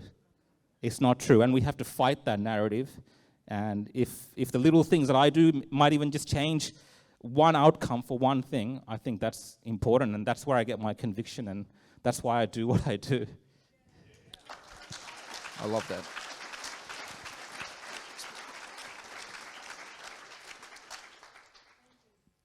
I've heard some people make remarks about our country, very, very derogatory, and sometimes it appears that the lines for some people can become blurred between government and country. And I've seen people give up hope. I've seen people not just leave our home state, Victoria, but the country of Australia, out of some type of belief they have that the damage done is beyond repair. So let me ask you in your words, Rukshan, why is Australia worth fighting for? Look, it's a very hard question, Morgan. You put me on the spot. But look, Australia offers something. Like I see my cousins sometimes in Sri Lanka, and they wake up and they're looking of ways to get out of the country, to leave the country. Now, when I wake up in Australia, and I can say probably a lot of other young people and many other people in this country, we don't wake up in this country saying, how can we leave Australia for good? How can we find a better life somewhere else? you have to understand that there's a reason that these, Western values, our history, all of these things that make Australia great is why so many people from around the world flock here, and there's a reason for that. And if we don't understand that reason, and if we let go of that, then it goes backwards, right? So I feel like, sorry, what was the initial part of your question? Why is Australia worth fighting for? Yeah, so that's why I feel like it's worth fighting for, because it is a beacon of hope. If you look around the world, all the distress and disaster you're seeing in many other places around the world, can you even imagine that happening in Australia? I mean, we saw an aspect of that 2-3 years ago. We saw how bad it could potentially get. But we live privileged, amazing lives in this country. And, there's challenges, of course, and we face these challenges in this country. But overall, this is an amazing country of 200-something years old in terms of modern Australian history. Of course, tens of thousands of years old with our Indigenous history, but still modern Australia is very young. And you're looking at countries around the world with histories of tens of thousands of years that still haven't figured out how to get along, right? So if we have all that here in this country, of course it's worth fighting for. Of course it's worth preserving. And the people that want to destroy that, and the people that tell you that this country sucks, quite frankly, I'm ready to fight them as long as I can.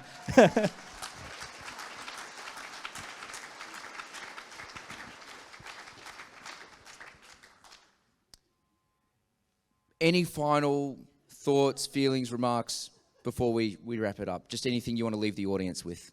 Look, I think one thing I can impart on you guys is obviously there's a lot of independent media, there's a lot of content creators coming up. I think support people that you can support in some manner. It's very, you got the mainstream media, you got all their funding, you got all these people kind of helping them, globalists, whatever.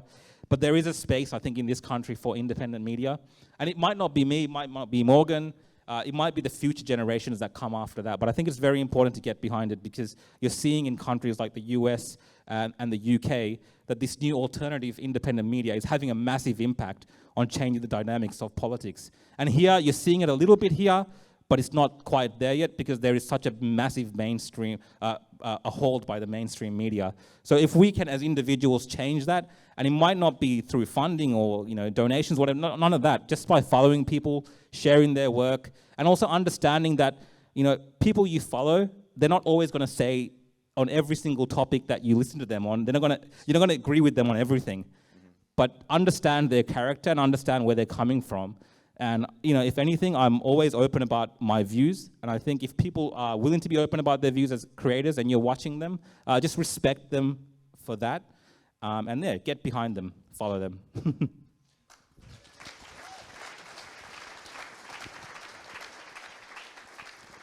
Ladies and gentlemen, give it up for Victoria's own Rukshan Fernando.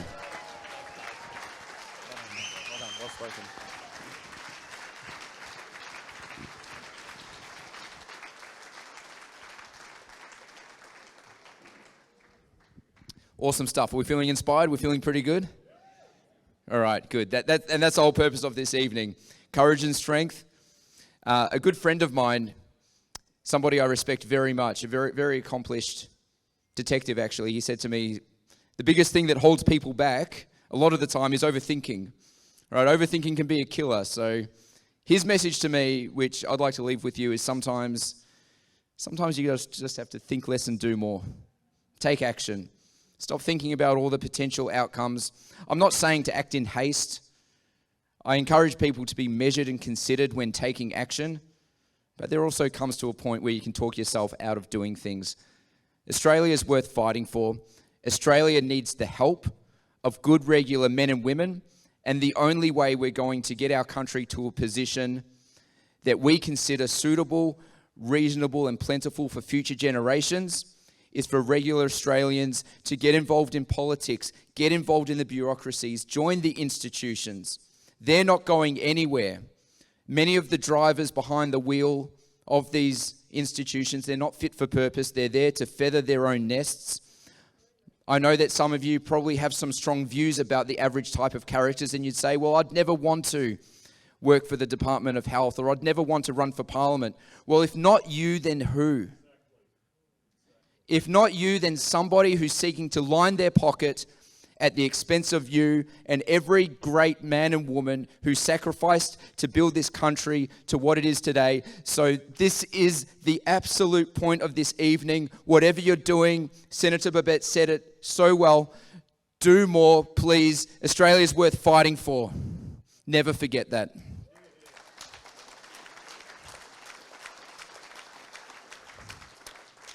Anyway, our next and final guest is somebody incredibly special to me. The past few years since 2020 were very difficult for a lot of Victorians. I'm sure you've all seen the footage, probably from Rukshan's lives. Right, the lockdowns were brutal. The former Premier, Daniel Andrews, ruled over Victoria with an iron fist. And what do we think of Dan, by the way? Do we like him in What do we think of Dan in Queensland? All right, well, apparently he was recently barred from a golf club, so, you know, street justice, right? Baby steps, baby steps. The protest became so inhumane in Victoria. I protested, Rukshan was out there, many of us were out there, Senator Babette was out there. And we were faced with rubber bullets, arrest by excessive force. It wasn't just the assault on the street, though, that I felt really demonized and belittled the spirits of Victorians. It was the onslaught by the mainstream media, the pile-on, and also the onslaught from our elected officials, people on public money that we had voted into office, who we paid to be there, and many of us were under the impression they were there as our representatives, but when we needed them the most, they spat in our faces. But not everyone. There was a tremendous protest in Melbourne where many people from the construction industry actually occupied the Great Westgate Bridge. Do we remember that? That was incredible. And I was there at that protest for the first half of the day, and then I went home, and there's not much that can drag me away from the protest, but it's because I had an interview scheduled with somebody that I so greatly looked up to, and his name's Senator Malcolm Roberts. And to interview Malcolm during this time, and I had recently relocated my studio to a warehouse because my home had been raided and I was concerned the police would come back.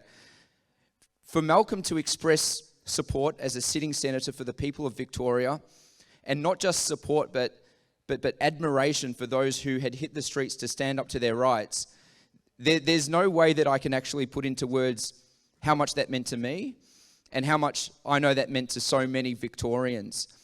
And Malcolm's not from Victoria, but it doesn't matter. This is Australia. We are one country. And to me, that's indicative of the man that he is. Malcolm Roberts is a shining example of the character in this country that we want representing us. He fights tooth and nail. He doesn't back down. I'm incredibly proud to have him in the Senate. Proud to be here in Queensland. So without further ado, please make him feel welcome, the one and only Senator Malcolm Roberts.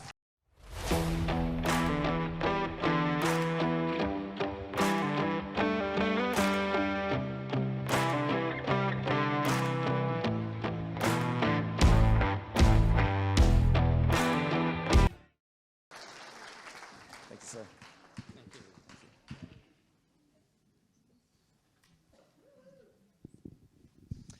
All right, excellent. From sitting down over Zoom to in Brisbane, this is great. It's not even my birthday. Welcome to Courage and Strength. And let's just get stuck straight into it. Did you always think that you'd end up in politics, or was there a moment in your life where something changed and you said, you know what, I need to get involved because these people are just not cutting it? No, there was no pre-warning. The thing that got me into politics was Pauline Hanson asked me to. But I want to say something. Not only thank you to you for organising this tonight, but I want to thank every single person who's here tonight. This is what Australia will require to get back on track. Jill Burbidge down the back. I didn't know she was here. Stand up, please, Jill.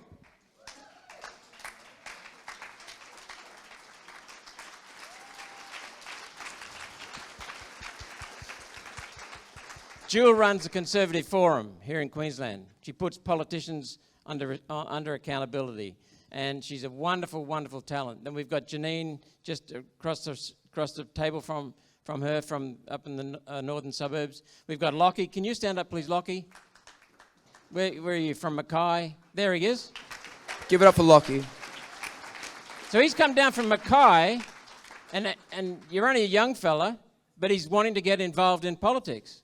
That's what we've got to do. You know, I got involved because I realised, because of my training and my experience, that the climate fraud was a climate fraud. But little old me, who's little old me to take on thousands of politicians and thousands of scientists? Well, so they tell us. But something didn't sit well with me in my gut. I knew this was crap. So I just did more research, and then I said to hell with it and started speaking out and holding politicians accountable. And there's nothing there. It's a fraud, complete fraud. And who's paying for it? And so I started talking about it around the country, going to rallies and so on. And Pauline Hanson asked me to speak, and then she asked me to stand beside her in being a candidate with One Nation. And then I got into the parliament, and it was far worse than I thought. I'm serious. And the reason it's far worse is because the people, including me, have been asleep in this country.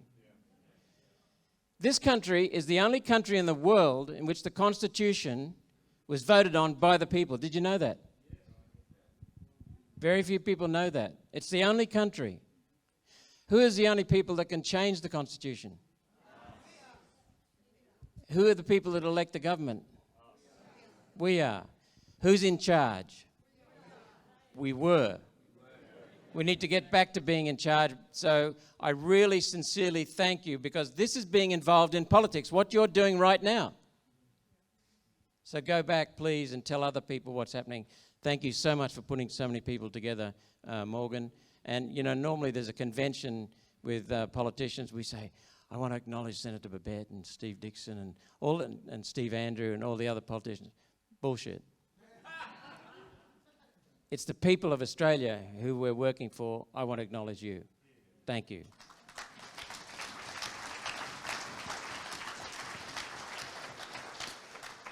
And thank you very much for that personal account of your journey so far. Now, that sounds ominous. Well, there's a lot more to come. Maybe the best is yet to come. Maybe the worst. But I know that you're in here for the fight, and that to me is what the fight is. You're ready for whatever comes. Now, I have lots of conversations with lots of different people about politics, being involved in running my own small party in Victoria. And often the conversations go to the effect of, well, I'd never want to get into politics. I'd never run for politics. And what Senator Babette says regularly is that that's the reason why people should get involved in politics, and that what we need less of in this country are those who are seeking the perceived glamour of walking down the halls of Parliament in exchange for those who genuinely want to serve the country. So my question to you is, how do we attract more real Australians that want to serve and less that are simply looking for a free lunch? Ultimately, it comes down to the voter. The voter needs to scrutinise party policies. The voter needs to scrutinise candidates' morals, values, principles. The voter needs to scrutinise the policies that the candidate is pushing. That's up to the voter. As I said, every 3 years, the people in charge in this country, or should be in charge, need to hold the politicians accountable. Every 3 years. Don't just go to the ballot paper and say, oh, I'll vote Liberal or I'll vote Labor. When I was a boy, it used to be 45% voted Labor, 45% of the people voted Liberal, 10% swung, they determined the government. Then it became 40%, then it became 35%, then it became 30%. In 2019, it was in Queensland Senate election, the Labor Party got 22%. We have got a Prime Minister in office now with less than a third of the vote. Okay? Now, the elections, I introduced a bill into Parliament for election audits and also for voter identification. It was rejected. It was rejected by the Labor Party, the Liberal Party, the Greens and the Nationals. But here's the good side. By introducing it and showing the example, the Liberal Party, this was under Morrison's government when I introduced it and it got knocked back, the Liberal Party came to us and said, we like the bill largely, we'll want to take it further. They changed a couple of little titles in there and they introduced it. We now have an election audit in this country, thanks to the work I did. And that election audit wasn't done to our satisfaction, but we're pretty confident that it'll be done next time properly. That was just the first time they did it. But the elections are pretty good in this country. There are only a couple of things still we're chasing. We want an audit of the rolls, and we want pre-polls from multi electorates, the counting to be more carefully scrutinised. But largely, it's pretty good because it's paper-based. It's not electronic. Okay, so it is up to the people to hold the politicians accountable. And every 3 years, so when you complain about, well, let's look at it this way. I'm standing at an election booth, handing out how to vote cards, and somebody, usually pretty young, comes along and says, "Oh, bugger me, I've got to vote." Like it's a big deal, 10 minutes every 3 years. And then on Monday, and then he writes dicks and balls on it, you know, that's it. He just draws graffiti on it. And then on Monday he says, "My God, Labor's back again." You wasted your vote. So tax policies, cost of living, climate fraud, COVID, gross mismanagement of COVID, locking or almost trying to lock up people like William Bay. This is all because the people have been asleep. And I count myself as someone who was asleep until about 2008 when I started getting involved in the climate fraud and I realised what was going on. Canberra is worse than a swamp. They're just laughing at you. They're laughing at you. Please take an interest. That's what's required. Well, you've already shown interest because you're here, so. A lot to unpack. I want to touch on one of the points you raised in your last comments, which is the periodic reduction in the primary vote of both Labor and Liberal. And this is something that I think should bring some comfort to Australians seeking an alternative in our government, and that is that there are more and more Australians every single year voting for a smaller party that they consider to be more aligned with their values. In Victoria, we had 15% a vote of the upper house voting for a minor conservative or freedom-orientated party. And what we're seeing is that we are within arm's reach of some monumental shifts in our country. One of the big questions, though, in relation to this that I'm asked often is, people say, voters and volunteers and all people, how do we get the smaller, like-minded, say, centre-right, conservative, freedom-orientated parties to work together in a more productive manner in order to harness the collective vote out there? And I was just wondering if you could share your thoughts with us on that. We're already working together. I know that with the Liberal Democrats, what are they called now? Libertarian Party. The Libertarian Party, and with the United Australia Party, the One Nation Party, we quite often had, during last campaign, correct Ralph, shared forums where candidates got together. The three candidates from within a seat got together and held a joint forum on that. We also shared, you can't share preferences, but we recommended that our voters prefer the United Australia Party or the Libertarians after One Nation, and put the Greens dead last, Labor Party and Liberal Party next, and then the National Party, and then all the minor parties. That essentially combines our vote with preferences. Preferences, people don't understand them very well, Morgan. Preferences are essential for minor parties, essential, especially in the Senate. Who owns the preferences? Who? Who? Thank you. We own the preferences as individual voters. Parties don't own preferences. So don't take the rubbish from the parties. You own your preferences. You allocate the preferences. So the best way to maximise the vote of a minor party is to put the minor parties, preferably One Nation at the top, but minor parties, minor party, minor party, minor party, then the majors and the Greens dead last. That's the best way, because you essentially combine all of those votes into the highest voted minor party. That's the way to do it. Just recognise your power as a voter. But I also want to mention something else, Morgan. We're looking at tonight as a positive way forward. There are so many problems in this country, but when you see this number of people here in Brisbane for a bloody Victorian, you know. Don't hold it against me, please. That's wonderful. And COVID has brought many more people into the fray. And more people are involved. That's wonderful. But this is more than just about Australia. This is about humans. Who's under 30 here? Lockie? Who's under 30? Hands up. Not a lot. That's depressing. But nonetheless, people under 30, you have been brainwashed all your life into believing that humans are greedy, rapacious, uncaring, irresponsible, just don't give a damn. We're evil. That is what's going on. And it's come from the United Nations. We've got to turn that around because I'm very, very pro-human. I'm pro-Australia, but I'm pro-human. I think it's a very important message to send to people. Thank you, you're agreeing. You don't have to tell me. But what I'm getting at is the whole of humanity is at stake here. You know, my aim is to restore our country and our planet for humans to abound and flourish. Humans should be abounding. It's a very positive message. We're the only species on the planet that is capable of evaluating ourselves. And when we're fouling our nest, we stop fouling our nest because we care.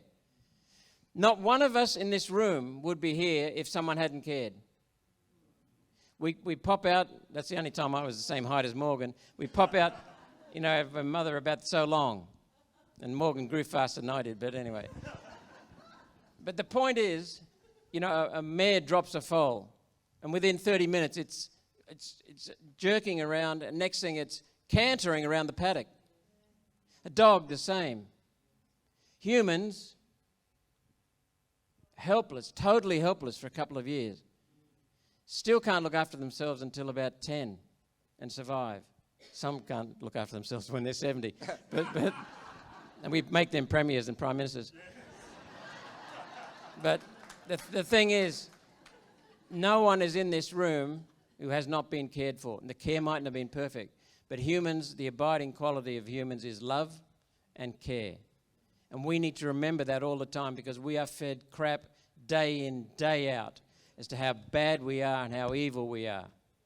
And we need to turn that around and speak very proudly. I'm very, very proud to be a human being. Very proud.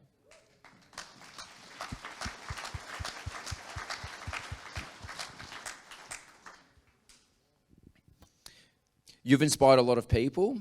You've inspired myself. I think that we need to spread this energy further throughout our country. I feel very comforted by everybody in this room tonight and also by the results in elections that have taken place not so much in the past. I think we still have a long way to go. Our country is facing some monumental threats. Some people might describe them as existential threats. What can people do, regular people do, to help encourage their friends, family, to take a bit more of an interest in the welfare of our country?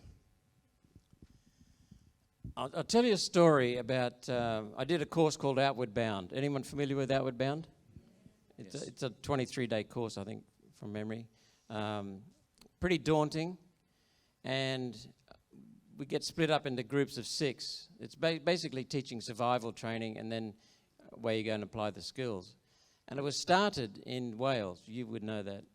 Started in Wales because they noticed that in the Second World War, it was the 50-year-olds and the 60-year-old sailors in the merchant navy that were returning when their boats got torpedoed. The 18-year-olds and 19-year-olds were dying. And they said, how can this be?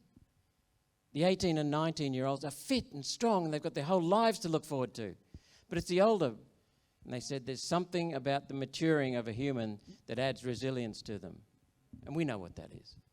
So what they did was they developed Outward Bound to try and put that into 18 and 19-year-olds. And they noticed a dramatic improvement in the survival rate of 18 and 19-year-olds. But it went on and became a course around the world. And I was fortunate enough to pay for myself to get into a course. And that's to give you the background. Now on the course, we had initially a 12-person team, and then they were split into 2. And one of the fellas on our 12-person team could not swim. Just could not swim. But he had to be on a lilo, floating down and paddling like on a surfboard down the Murrumbidgee River for a couple of days. And he was very, very slow. So I said, grab onto my lilo and we'll take off. And away we went. And people said to me, I'll never forget this. They said, wow, you're amazing. I said, I'm amazing. What about the man who thought he would drown? And he got on the damn water. I was very, very fit. It was easy. I did nothing. But he confronted a really serious fear. Then we had to do some abseiling and rock climbing up a rock face. And he climbed up that rock face. And halfway up he froze. Froze. Then he kept climbing. That's courage. That is courage. So courage is not necessarily going against fear. Courage is going, well, it is going against fear. It's not just doing something brave. What is important or courageous to me might be not courageous to you. But what I'm asking everyone to do is to look inside and think, what can you do? What are you afraid of? And go and try and do that. I look at my wife. She's very intelligent. Not the only reason I married her, but number one reason, this is honest, I've told her. The number one reason I married my wife is because I could tell she was honest. That's the number one reason. So, but she's also very strong and she's very caring and she gives me hell. She does, and that tightens me up considerably, but tightens up my thinking. But it's very, very important to recognize, always tell the truth and always care and always look at within, as Renee said, look within at the things we're afraid of. And remember, there was a miner underground at West Wallsend No. 2 mine when I was manager there, and I called up the unit looking for one of the miners, and Arthur answered the phone, and I said, "G'day, Arthur." He had a very distinct voice, right? Very distinct voice. And I asked him a question or something, and he said, "I'm just a miner, I wouldn't know." And I rarely got upset with people, but if they said, "I'm just a miner," then I got upset with them. And said, "You're not just a miner, you keep the lights on, you make the cars, the steel for the cars, you make the roads, you do everything in this country because of what you're doing." Then, funny end of the story, I later found out from the frontline supervisor that Arthur said, "God, that bastard must have an optic fibre down here and knew who I was." Anyway. So it's look at what we can do. And I think that's critically important, and to treat everybody with respect regardless of what their job is. And as you said before, we're all human beings. And I can tell that you're having this effect on people. Even Senator Lydia Thorpe had wonderful words to share about you. So it's working, what you're doing. Let me frequency hop for a moment.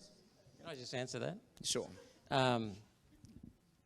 I firmly believe that just two of us can change that parliament. We're starting to change the parliament. We're starting to get more respect. Pauline's already had enormous respect. But she very rarely calls out in the parliament. I never call out in the parliament. Have anyone watched Question Time? Yep. That's an absolute disgrace. And I've pulled them up on a couple of occasions. But it means nothing because it's showtime for them. But they are treating you with disrespect. They're treating the whole of the population of this country with disrespect. Now, Lydia Thorpe makes some questionable comments. But Lydia Thorpe is fairly bright. Yep, and she thinks things through. Some things she doesn't think through, but she is fairly bright, and she's passionate about the things that are important to her. And you can deal with her. You can talk to her. Unlike major parties that don't talk, don't deal, because they're not in it for the country. They're in it for themselves. Now, whether you agree with Lydia Thorpe or not, I do respect her courage in standing up for her views. Her behaviour is very questionable. She's a very emotional person, but you know, Morgan, you and I are not the same. You and I are not perfect. So I'm not going to, I sometimes tell her that she's not on the right path with her behaviour. But it shows that when we treat each other with respect, we get treated back with respect. So that's Lydia Thorpe speaking honestly. And I'm finding my way easier around the Senate because people know that I do treat people with respect. And so it's extremely important to treat people with respect.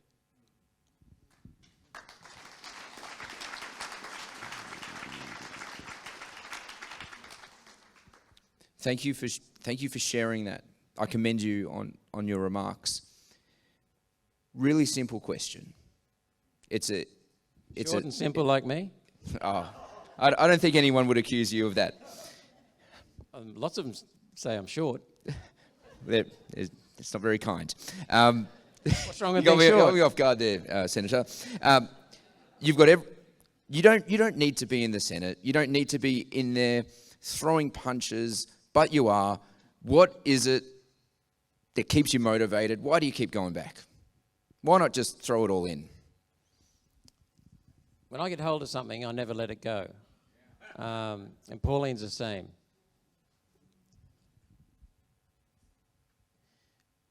There is one thing worse than running away from a fight, and that's being dishonest.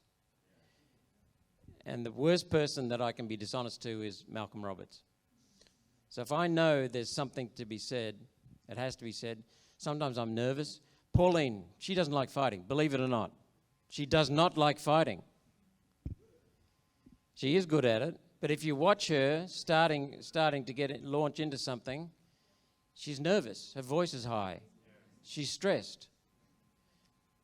But there's one thing worse than that, and that is leaving the chamber without saying what you really think, not addressing something in Senate estimates. There are plenty of times I'm nervous, but I could not live with myself the next day knowing that I'd walked away from something. And that's what's really important, the strength of character to stand up and do what is needed. So long as it's honest, to do what's needed, regardless of the consequences. I did that in business. I remember, I won't tell you the details, but a senior executive from one of the largest companies in the world owned a joint venture that I was running.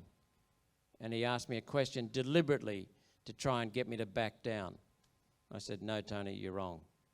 And everyone in the room went.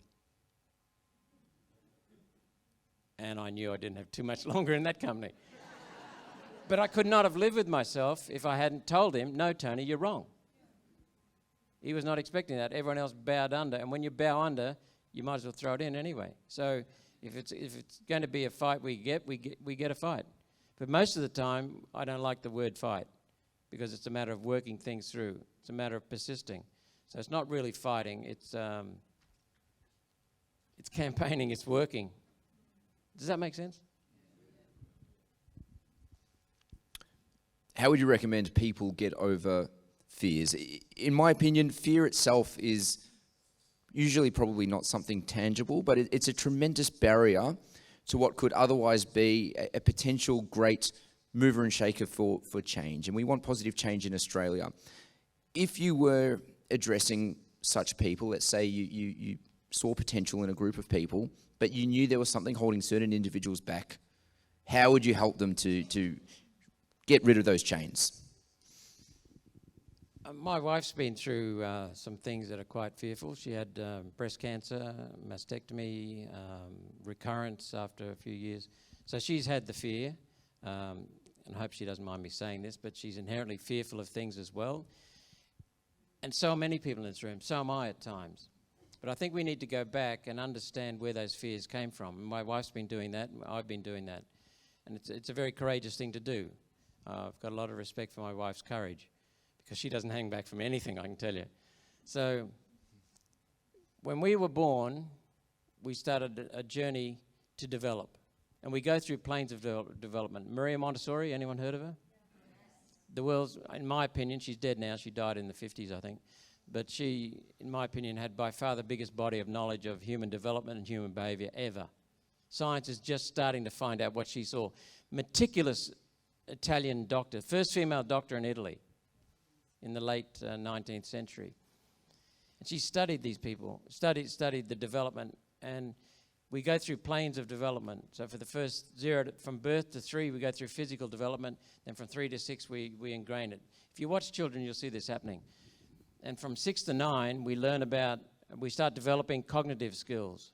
And then from 9 to 12, we start implementing it. Then from 12 to 15, we start developing social skills more strongly. Then 15 to 18, we start implementing it. So did you see what I said there? We don't start developing rational thinking, logical thinking, till about 6 to 9. She also said the critical years for the formation of both character and intellect are birth to 6. So our views of the world, our views of each other, and our views of ourselves are largely formed by the time we're 6, before we can think logically and before we can intellectually process information. So our fears are ingrained from birth to 6. So the first thing I would say to someone is, honour your fear. You can't really control it because it's ingrained in you before you could think about it. Everyone. So the next thing is to honour that fear, because it's telling you something about yourself. It's telling you something about the world, your view of the world. Don't dismiss it. Don't try to suppress it. It'll come out somewhere. It might come out as a disease. It'll come out as a mental health issue. But honour it. And then look at the need that's not being met. Anyone heard of Marshall Rosenberg and nonviolent communication? Wonderful man. Christine and I spent 9 days with him. Bringing tears to my eyes now just remembering it. But he said, beneath every single behaviour that a human does, there's an unmet need or a need that's met and needs to be maintained. Every single behaviour, there's a need. We do things to look after ourselves. And when I say that, Morgan, I'm not saying we're selfish, but when we donate money to a charity, that's seen as generosity. It's actually a way of contributing. It might meet my need for contribution, or might need my need for supporting others. These are fundamental human needs. So always beneath that fear, beneath the feeling, there is a need, and a need that's not being met. So I'd urge people to acknowledge the fear, because if you try and suppress it, you won't get to the basis of it. First of all, say, it's normal to have fear. Don't feel ashamed about it. Don't feel guilty about it. Then look beneath the fear and say, what need is not being met? And then you'll start solving the question really easily. Does that make sense? It really does.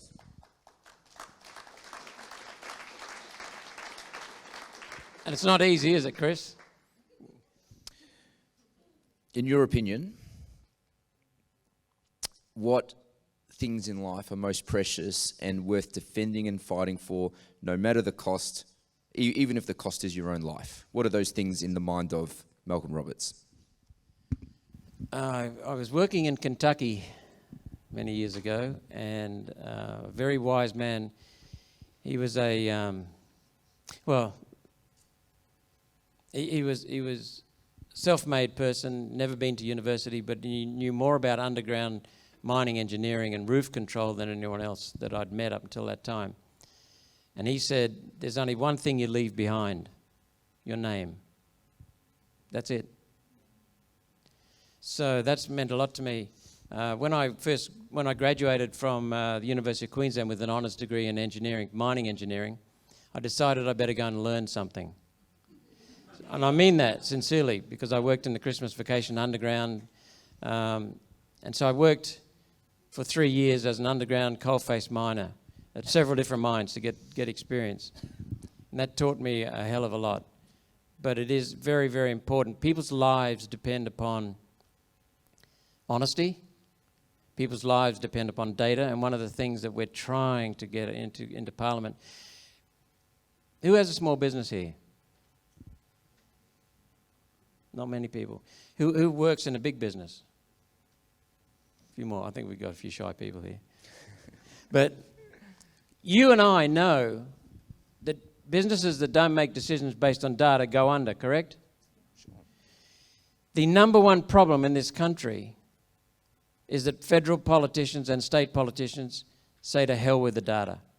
They contradict the data. They make decisions based upon opinions, emotions, getting headlines, looking after party hacks, looking after donors. That's what they make decisions based on.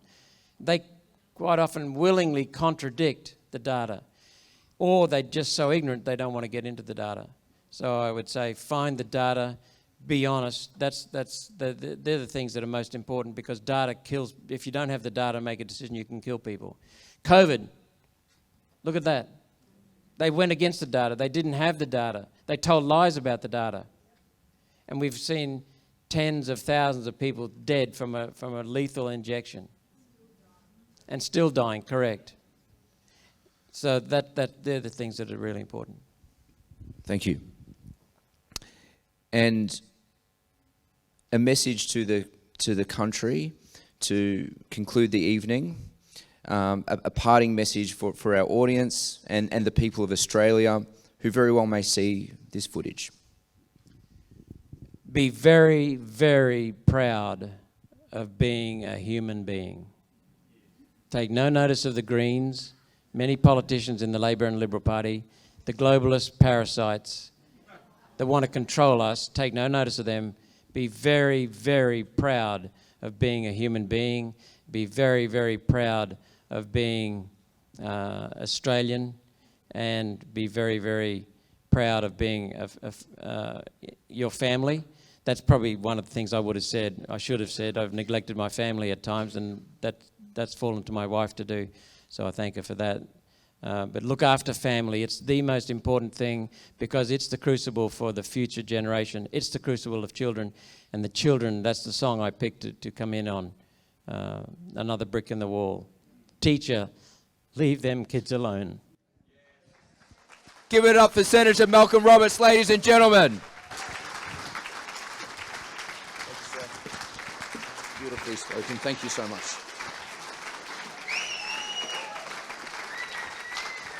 Standing ovation. Thank you. I'm just doing my job, but I want to point out that in my first speech in 2016 in the Senate, I called for us to exit the United Nations, and I meant that, and I've repeated it since then. And there was a lady who came up and gave me a piece of paper. Could you come and see me, please? I just wanted to talk to you about it.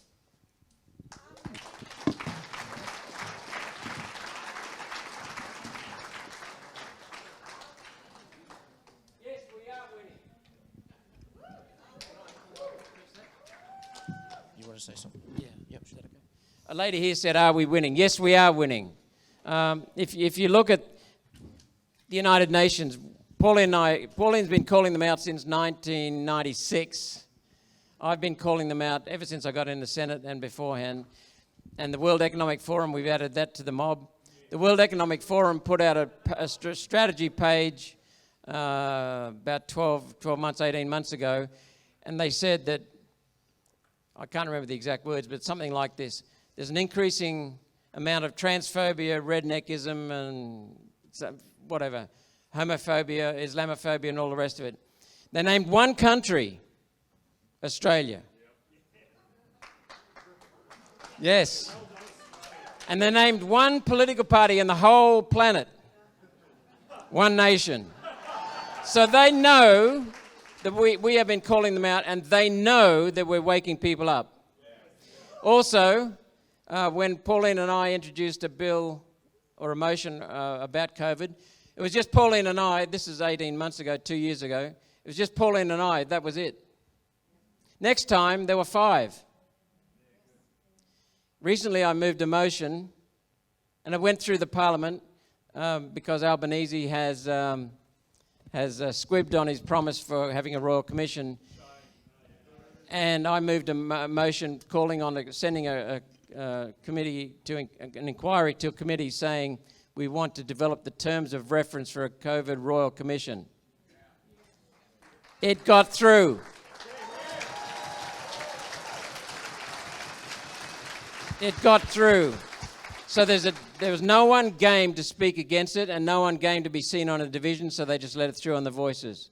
So we are winning. We're getting some sense in the Parliament, but we've got a long, long way to go. Thank you, sir.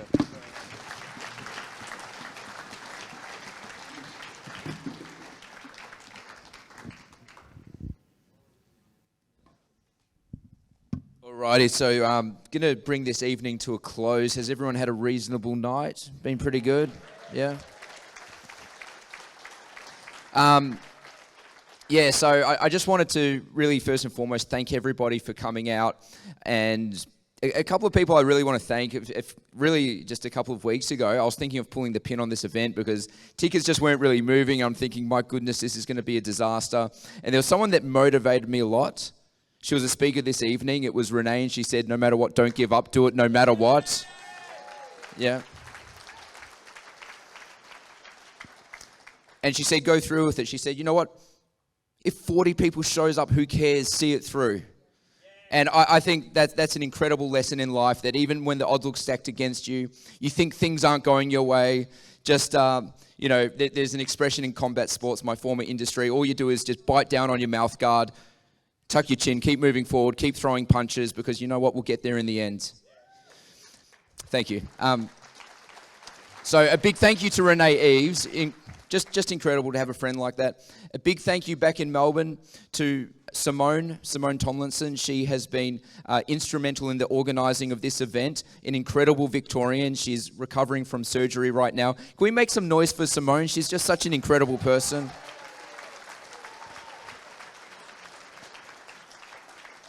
The amount of volunteer hours she's contributed is just unable to be calculated.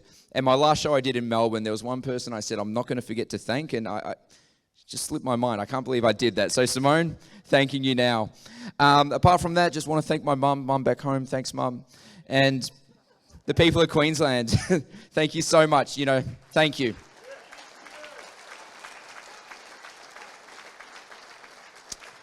I'm going to bring this to an end. I'm sure that we've all had a great evening. I'll be back. And no matter what, keep fighting for Australia. One more thing, Renee has her book out the front. I highly recommend that you buy it. Support this lady. She's incredible. She's a fighter. I've read this book myself. It will inspire you. Please grab a copy. Until then, ladies and gentlemen, God bless you. God bless our country, and get home safely. Thank you very much.